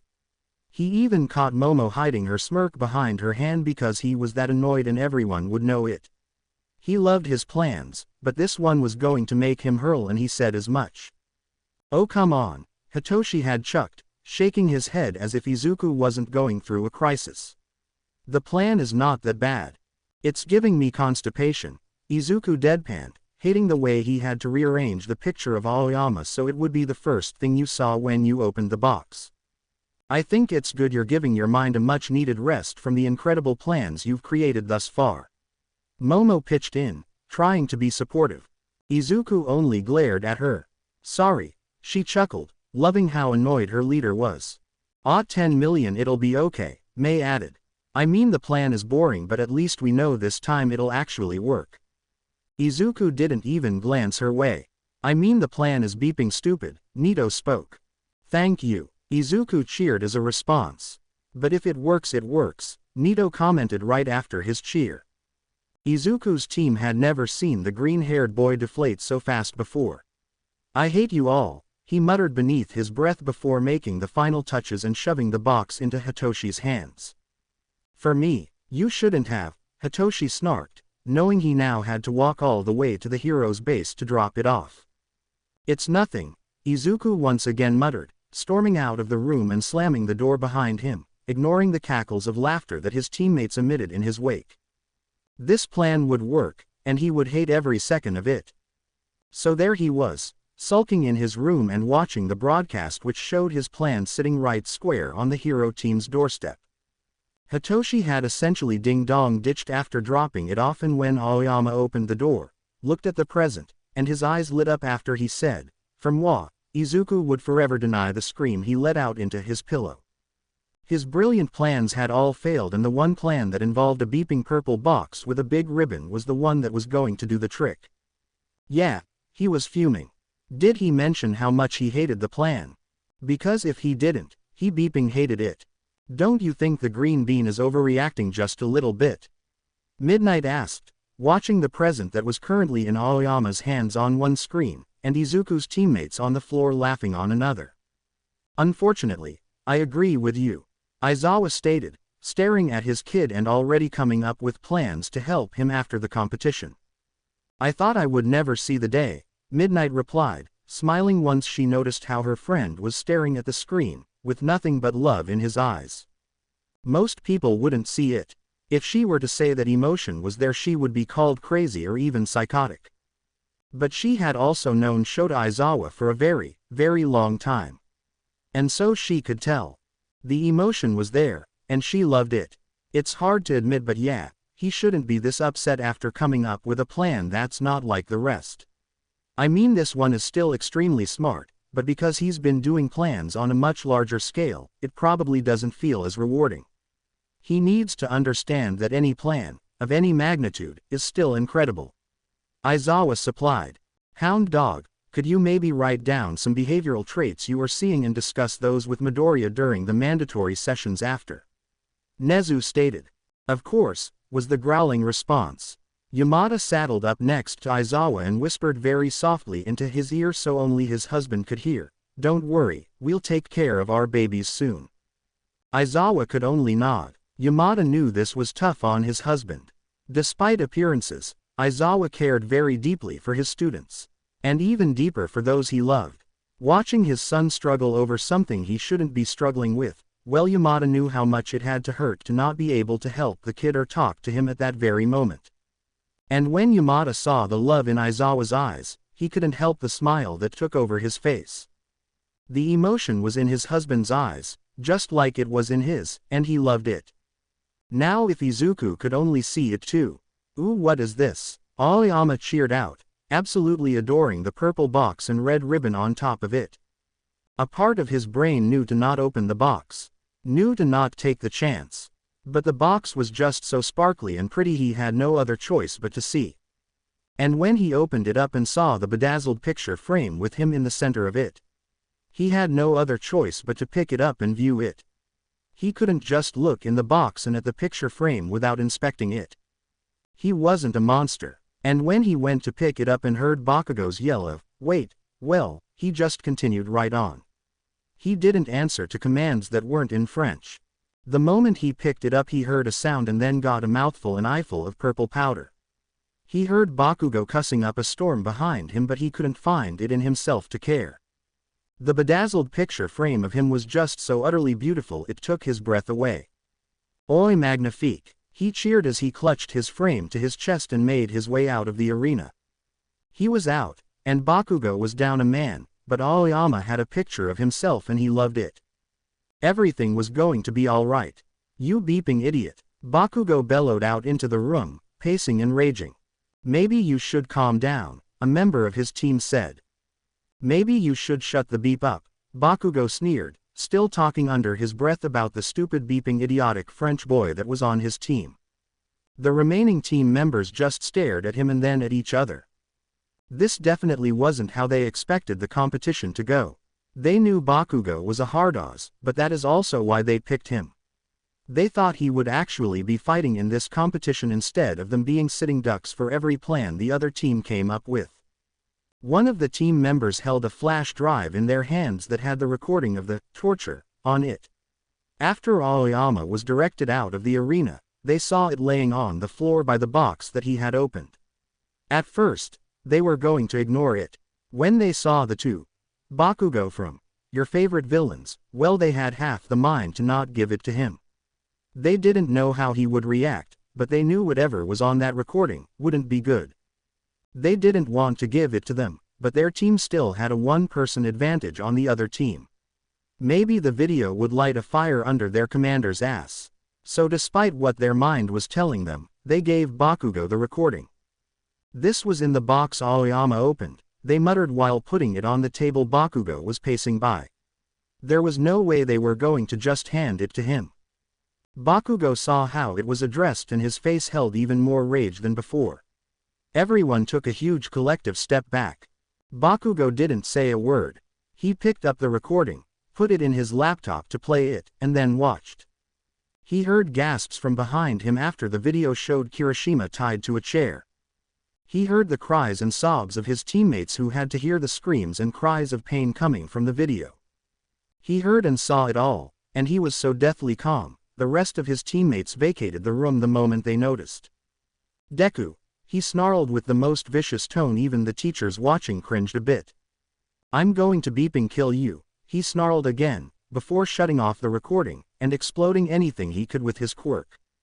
The world that was watching was scared. They felt as if instead of watching the hero commander, they were watching a villain instead. This, however, was not why they were scared. No, they were scared because when they watched Bakugou snarl the words about killing someone, they could tell he meant it. The world was watching a hero commander, but he was no hero. At least, not in their eyes. Not anymore. Not after what they had witnessed. And for the first time since the competition started, for the first time since the very concept was introduced years ago, the world started to root for the versus Elaines. They started to chant and cheer, praise and scream, but most of all, they started to recite the names of the 5 students who, for the past 3 days, had dominated the competition. The 5 students who had ingrained it into themselves to teach the lessons society refused to teach. The 5 students who were given it their all to get everyone to understand how and why people turn out like they do. Bakugou without a doubt would come for Izuku, and that was exactly what the green-haired boy had wanted. Because when he came, he would be ready. When Bakugou came from him, he would not run. Not anymore. When Bakugou came to kill him, he would not just sit and take it. He was not weak. He was not defective. He was not useless or worthless. He was not a mistake. He had proved to his classmates, to the world, what he could do. What other people had the ability to do. He would hate it, but he refused to protect Bakugou any longer. He had done it his entire life, but he would not do it anymore. When the big fight came, he would make sure to tell the world what was done to him. What the boy he would be fighting did to him. He would tell his story and he would not falter. He had to prove to the ones that felt like all was lost that even they, one day, could take a stand against their tormentors. He had to prove that there is, and will always be, a light at the end of the tunnel. He was Izuku Midoriya and he was a hero. It was about time he showed the world why Katsuki Bakugou wasn't one. Is everything in place? Izuku asked into his mic, crouching on top of a high-rise building, watching his target.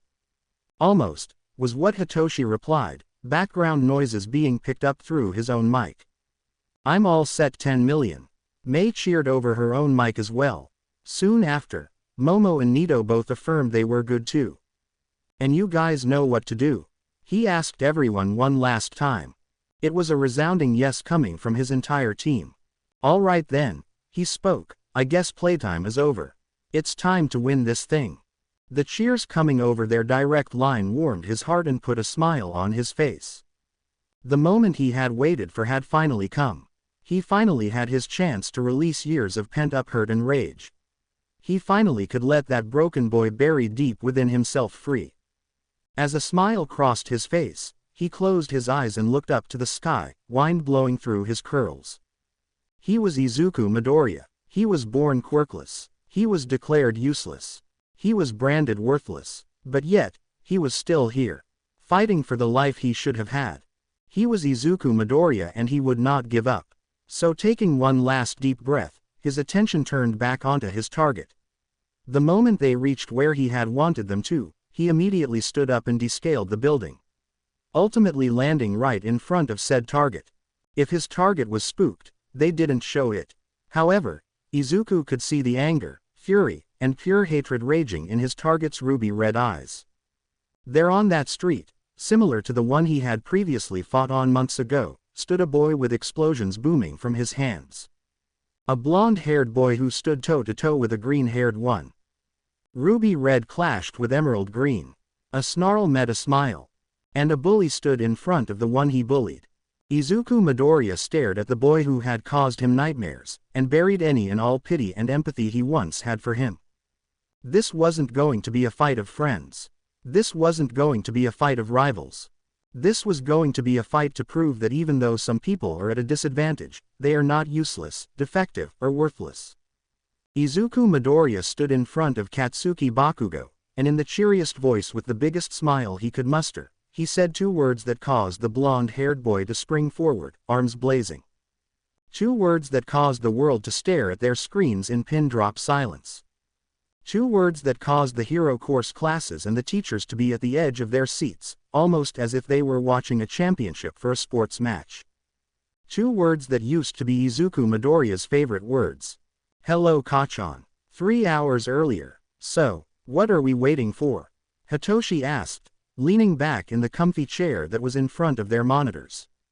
Well, we are waiting for Bakugou to find us, Izuku answered, scanning the video cameras on the laptop that was in front of him. Mei, Nito, and Momo were lounging around in the room as well, not really paying attention to the conversation that was occurring. Yeah, okay, Hitoshi answered before his mind caught up to his brother's statement. And why exactly are we waiting for that douchebag to find us? At this, Izuku turned his attention away from his laptop and stared at Hitoshi as if he had grown two heads. What do you mean? He asked. I mean, why exactly do we have to be the ones to wait for him to come to us? Why can't we go to him? I mean, this is your revenge battle. You should at least get to determine when it takes place. Don't let that dickwad decide that as well. But, Izuku started, that was my plan.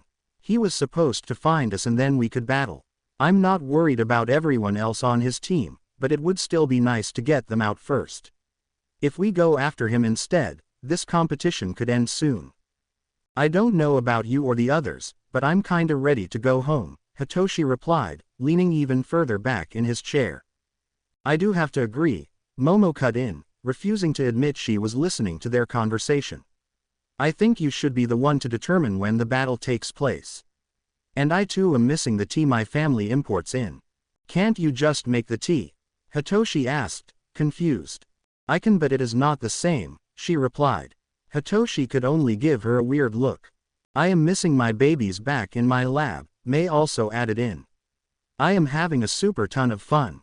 I really am. But, I think it's time. I'll have to agree, it's time, Nito added as well. But there's still 5 heroes left not counting Bakugou, Izuku stated. So you let us take care of them, Hitoshi immediately responded. You fight Bakugou and us 4 will go after the remaining heroes. The fight with Bakugou isn't ours anyways. Izuku thought it over for a while before agreeing. He hadn't even realized by letting Bakugou come to him, he was once again allowing that boy to do whatever he wanted. He would go to Bakugou, and he would fight him on his terms. Where do you want the fight to happen? Hitoshi asked after he got all his equipment set up. Izuku thought about it for a while, and then decided being out in the open for the world to see was better than being in an enclosed building. I want to do it on the street where we first entered from. It's big enough for my power to not do any significant damage to the buildings. Sounds good, boss, was Hitoshi's reply. As Izuku watched all his teammates gather all the stuff they needed for their individual battles, he couldn't help but feel a sense of pride for how far they had come. This team had become his family in such a short time, he could not let them down. He would not let them down. As he contemplated his battle with Bakugou, he suddenly had a thought that he never once considered. A thought, a plan, he knew was the right one to implement. Hey guys, he called out to his teammates, gaining their attention. Before you leave, let's huddle up. I have a new plan for the battle that I want to run by you. Curiosity gleamed in each and every member's eyes, but they all simply nodded and continued on with their tasks. And as he told his team his plan, he couldn't help the pride he felt as he watched understanding and joy radiate on their faces. This was his team, they were his teammates, and no matter what, he would not let them down. No matter what, he would not give up. And if he had asked his teammates to wait by the exit of the arena until his fight was over, it was because he knew he could beat Bakugou. The faces of his teammates proved that. The joy on their faces that acknowledged his confidence proved that. They trusted him to win just like he trusted them. He would beat Bakugou, and not even a minute later, they would exit the city and be declared winners. He is Izuku Midoriya, and no matter what, he will not give up. Todoroki sat on the couch with the rest of his class and couldn't help but notice the sense of dread that filled the room. Iida had gone deathly pale not long after the bombs went off, and everyone else had been mostly quiet the entire time. Especially when Bakugou revealed he used them as pawns. Todoroki watched the screen, the smile on his friend's face, and he knew without a doubt that whatever was coming Bakugou's way would not be pretty. His classmates knew that as well, judging from their whispers of how terrifying Izuku looked. I never knew Deku could act like this, Uraraka announced to the room, clinging onto Asui as if she was her own personal anchor.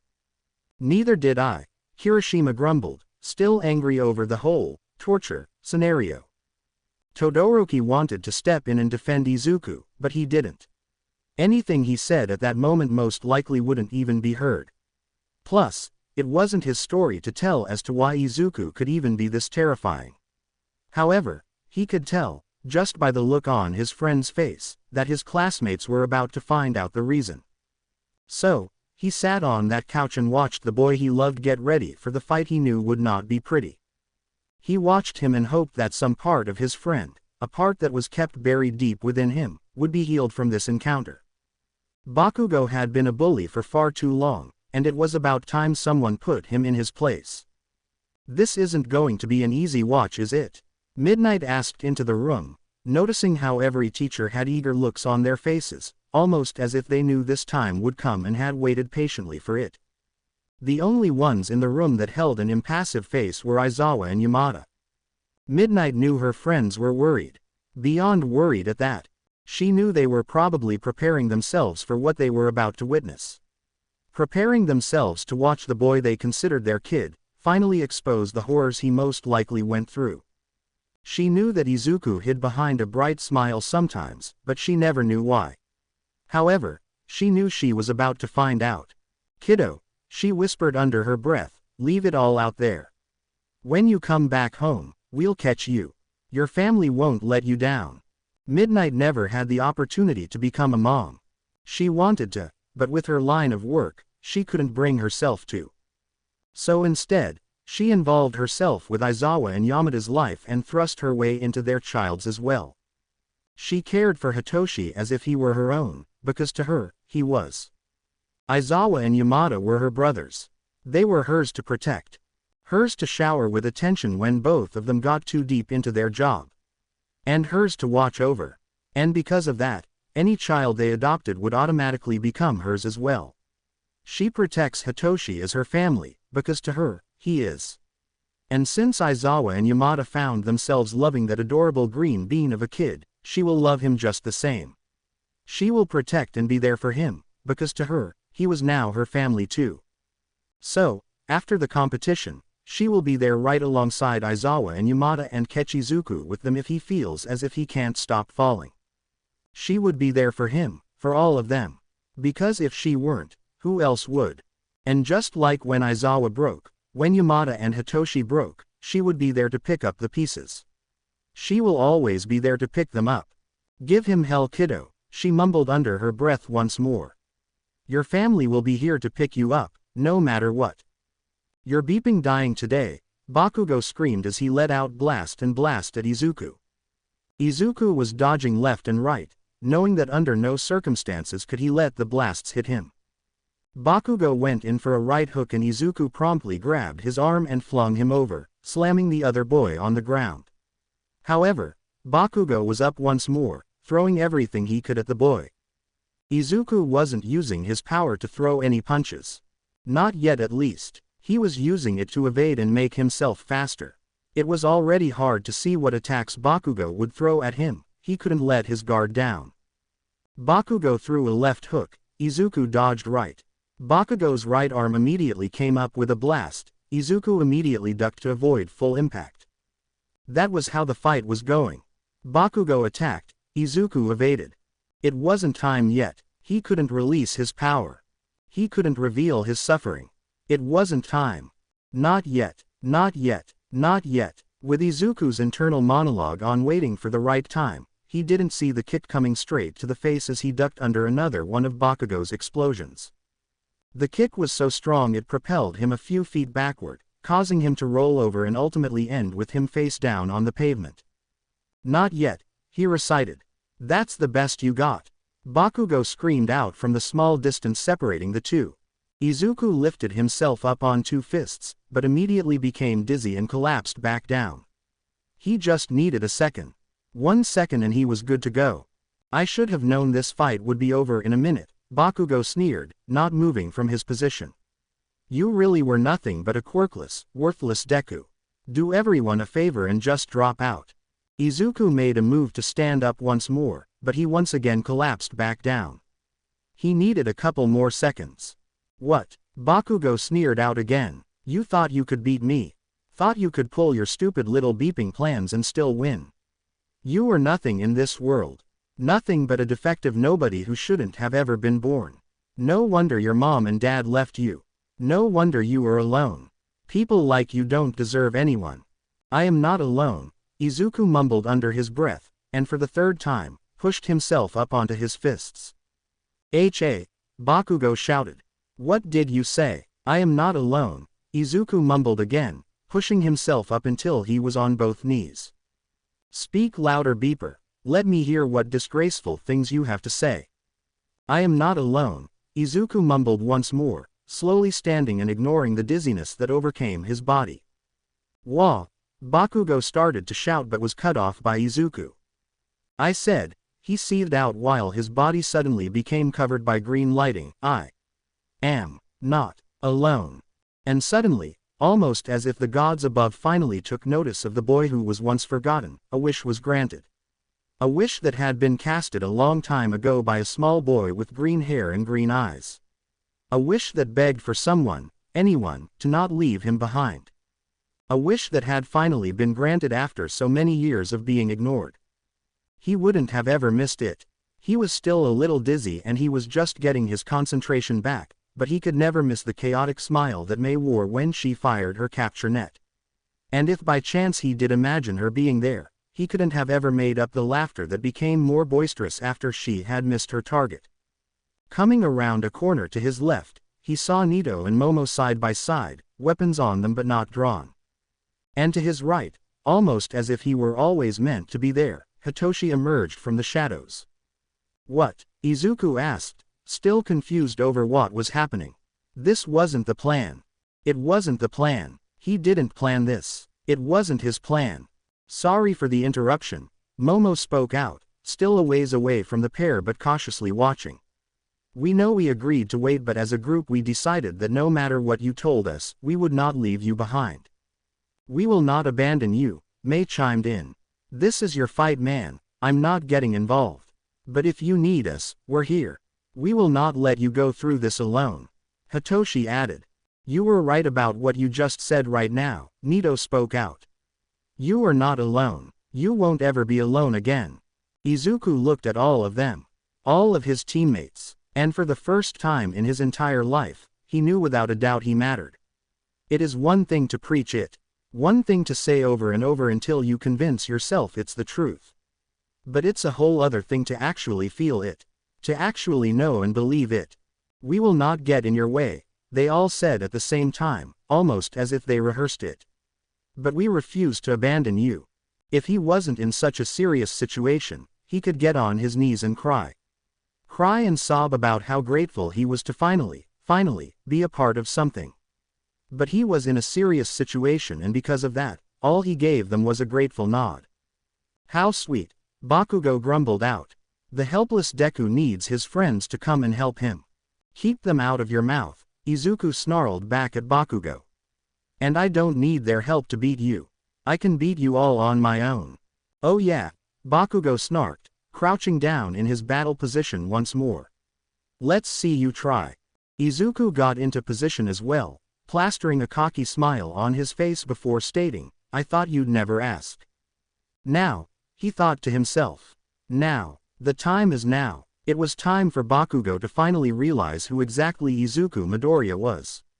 Who exactly Bakugou forced him to become after his years of bullying.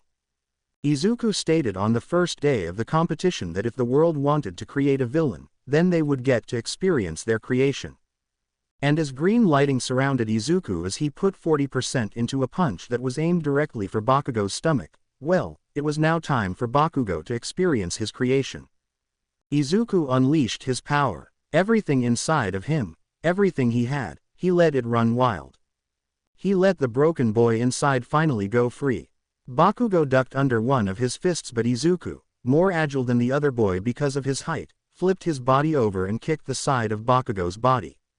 This time, Bakugou was thrown across the harsh and unforgiving pavement due to the force of One for All. Izuku stood over him, staring down towards the boy with green lighting flickering around him, and smirked. His smile grew wider when one foot, decked out in a thick combat boot, was lifted and placed onto Bakugou's chest. This, as expected, pissed Bakugou off. "I'm going to knock that beeping smirk off your beeping face," he sneered. Izuku just chuckled. A dark chuckle that caused his teammates to take a huge step back. A chuckle so unlike the boy, it caused his classmates and teachers who were watching to gulp. That boy, who was standing over Bakugou, was not the Sunshine Boy of 1A they had grown to know. No, the Sunshine Boy always had a smile on his face, always apologized, and always shrunk away from Bakugou. This boy though, this boy wore a smirk that could rival the devil. This boy wouldn't ever apologize. But most of all, this boy didn't shrink away from Bakugou. No, he leaned towards him. "Knock it off my face, huh?" Izuku spoke, low enough for his words to come off deeper but also loud enough so the cameras could pick it up. This was, after all, a show to him. "Are you going to knock it off my face just like you punched all the other ones off when we were kids?" he once again stated. "What?" Bakugou spit out, too angry to realize where exactly Izuku was heading with this. "I said," Izuku repeated once more, "are you going to punch this one off, just like you did when we were kids? I remember how much you just loved using me as your own personal punching bag." Bakugou's eyes widened a fraction. Not because he was remorseful, but because he knew what Izuku was about to do. "Shut your goddamn mouth," Bakugou raged while staggering upwards, only to be knocked back down with the force of Izuku's kick to the chest as he lifted and slammed his foot back down into its original place. Izuku continued to hold his foot there, putting just enough pressure for it to feel uncomfortable. Bakugou thrashed in the hold. He moved side to side, up and down. He even drew his palms up to Izuku's legs to blast him with his quirk. He did anything to get the boy's foot off of him. But Mei had planned for that. Had planned for Bakugou to hurt her friend as a way out. So when Momo started to make their gear, she gave her the recipe for heat resistance, or in this case, blast resistance material. Izuku could not feel a thing. He concentrated his quirk on his leg. Concentrated to put enough power and weight onto the boy's chest so that no matter what, he could not escape. Bakugou lifted his hands from Izuku's legs once he noticed his quirk did nothing to him in his gear, and so instead, he aimed his hands upwards directly towards Izuku's face. However, Izuku, the genius boy he is, predicted that would happen. He was able to move his body to the side to avoid the explosion while still having his foot plastered on Bakugou's chest. The blonde-haired boy was not getting away, not from him he wasn't. I mean I could, as you so eloquently stated, shut my goddamn mouth, but... He broke off, making his smile grow wider. I don't want to. Bakugou growled. Like a rabid dog he actually growled at Izuku. When did you become such a beeper? He sneered. Maybe around the same time you became a little bitch, Izuku smiled. The harder Bakugou thrashed, the more pressure Izuku placed on his chest. He would not let him get away. Now what should I do with you? Izuku thought out loud to himself. I mean I could technically end this whole entire competition right here and now, but that would be no fun, he fake pouted, grabbing his gun from his back and bringing it around his body to stare at it with fake sadness. I could leave you here to die like we left some of the others, but that's unoriginal, don't you think? As he stated this, he tucked his gun back into its previous place and moved his arms in front of him while he grabbed his chin with one hand, pretending to think. He did all of this, with Bakugou still on the ground and his foot still plastered on him. He had complete control over his quirk. Control that allowed the right amount of percentage to feel as if a ton was on Bakugou's chest.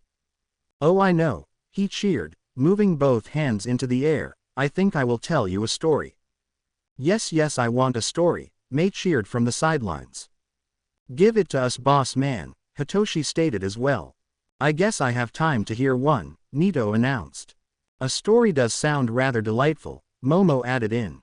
Izuku laughed while moving his hands back to his sides. Well I guess it's decided then. A story it is. I don't want to hear a dumbass story. You're scared that if you let me up I'll destroy you. Oh no. Izuku smiled once again while leaning his body even closer as well as putting more pressure onto Bakugou's chest. He really should have hated the wince the other boy made, but he secretly loved it. I am not scared, and I will let you up. After I finish my story that is. Bakugou growled again, but in that moment, that was really all he could do. Izuku was the one in charge. He was immobilized and his ribs felt as if they would be crushed any second. All he could do was listen. This story is not a sweet one or a happy one. This story doesn't have a happy ending. But this story is nothing but the truth. Get it the beep over with, he snarled, his breathing coming out shallow since it hurt too much to take deeper ones. Patience, Izuku chuckled again, finding the whole situation entirely amusing. He directed his attention away from Bakugou and up towards the sky. The crystal blue sky that he had once thought to be his enemy. After all, darkness had never turned its back on him. It was then, he knew where exactly to start his story. He directed his attention from the sky and towards the broadcast camera. This story wasn't for Bakugou, for he was in the story. But rather, it was for the world. For the world to understand that anyone can stray away from their path. So with eyes full of determination, he gave his best smile to the camera, and stated for the world to hear, once upon a time, there lived a boy, who loved the light. Aizawa was raging, beyond raging if you could even call it that. It was almost as if his hair had permanently decided to float above his head. Izuku hadn't even told his story yet. In fact, he had barely started the first line before he lost it. The words, personal punching bag, echoed in his head. Personal punching bag, personal punching bag. You told me they were middle school rivals, Aizawa sneered towards All Might, who wasn't looking very good himself. That's what young Midoriya told me, he defended. Did he really, All Might? Yamada asked, slowly losing grasp of his own control. Did he really say that, or did you just assume? Well, it's not like he ever denied it. All Might once again defend, realization slowly dawning over his face. Unbeeping believable, Aizawa grunted out, rubbing his burning red eyes to try and get some moisture back into them. I want him out of my class, he also added on. Now just wait, All Might started but was cut off by Yamada. No, All Might, we have heard enough. We won't ask for expulsion right now, mostly because it's not up to us as his teachers. If we were his guardians, then that would be a whole other story. In this case, the principal decides and we just add our input. So for right now, we want that boy out of both of our classes and away from the green bean. If he were to be expelled altogether, he could go on a much darker path, Midnight added in. He needs punishment. Regardless of what we are about to hear, he needs punishment. He had failed this final the first day with all he had done. Taking into account his actions during the competition this far, he was docked enough points to not even be considered a hero student. I agree, Nezu chimed in. However, these are conversations we need to have after the competition is over and our students are rested. Right now, well, there's a speech I want to hear. Of course, Aizawa grumbled under his breath. His hair still floating and his eyes still burning red. He really hated when people hurt his kids. Once upon a time, there lived a boy who loved the light. Izuku didn't know exactly how he was going to start off his story, but, once upon a time, hadn't even been an option until his mouth uttered it. He wouldn't look at Bakugou throughout this story. It wasn't a story even for the boy. So he would look into the camera, and tell the story of the boy he once was. Light isn't tangible, but for the boy, it was. He continued his story, still looking directly into the camera. To him, light was the bright blue sky on a sunny day. Light was the smile on his mother's face when her eyes rested upon him. Light was the joy he felt when he saw his best friend every day waiting for him. Light was the warmth that came with the knowledge that one day, he would have a quirk of his own. Light was everything the boy needed and had. But just like every story, nothing goes the way one plans. This boy, who loved the light, also loved the darkness. For when the light turned its back, the darkness welcomed him. The darkness was subtle, so subtle in fact it took years for the boy to notice it was there. It was there when the sunny days turned rainy and cloudy. It was present when his mother's smile turned to an indifferent frown. It was hiding when the boy's best friend turned from a friend to a bully. But most of all, it was alive the day this boy was declared quirkless. After taking a breath to allow the first part of the story to sink in, Izuku carried on. On that fateful day, the light the boy had loved so much vanished. It was gone so fast it was almost as if it were never there in the first place. The boy reached out. He kept extending his hand, waiting for the light to return to him. Waiting for the light to hear him. But if it heard him, it never answered.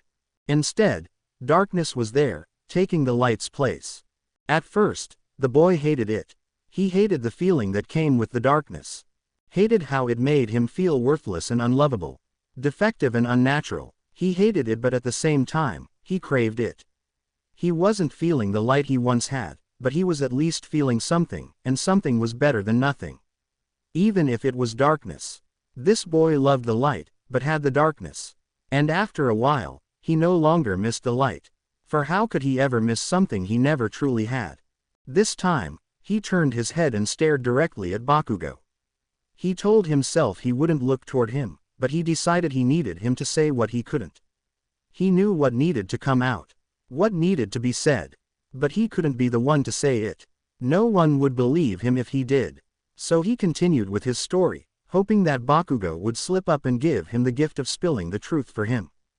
The darkness and him became almost brothers. It was always whispering in his ear. Demanding to hurt the others who had hurt him. It wanted revenge. It craved suffering. It thirsted for blood. But most of all, it wanted people to pay.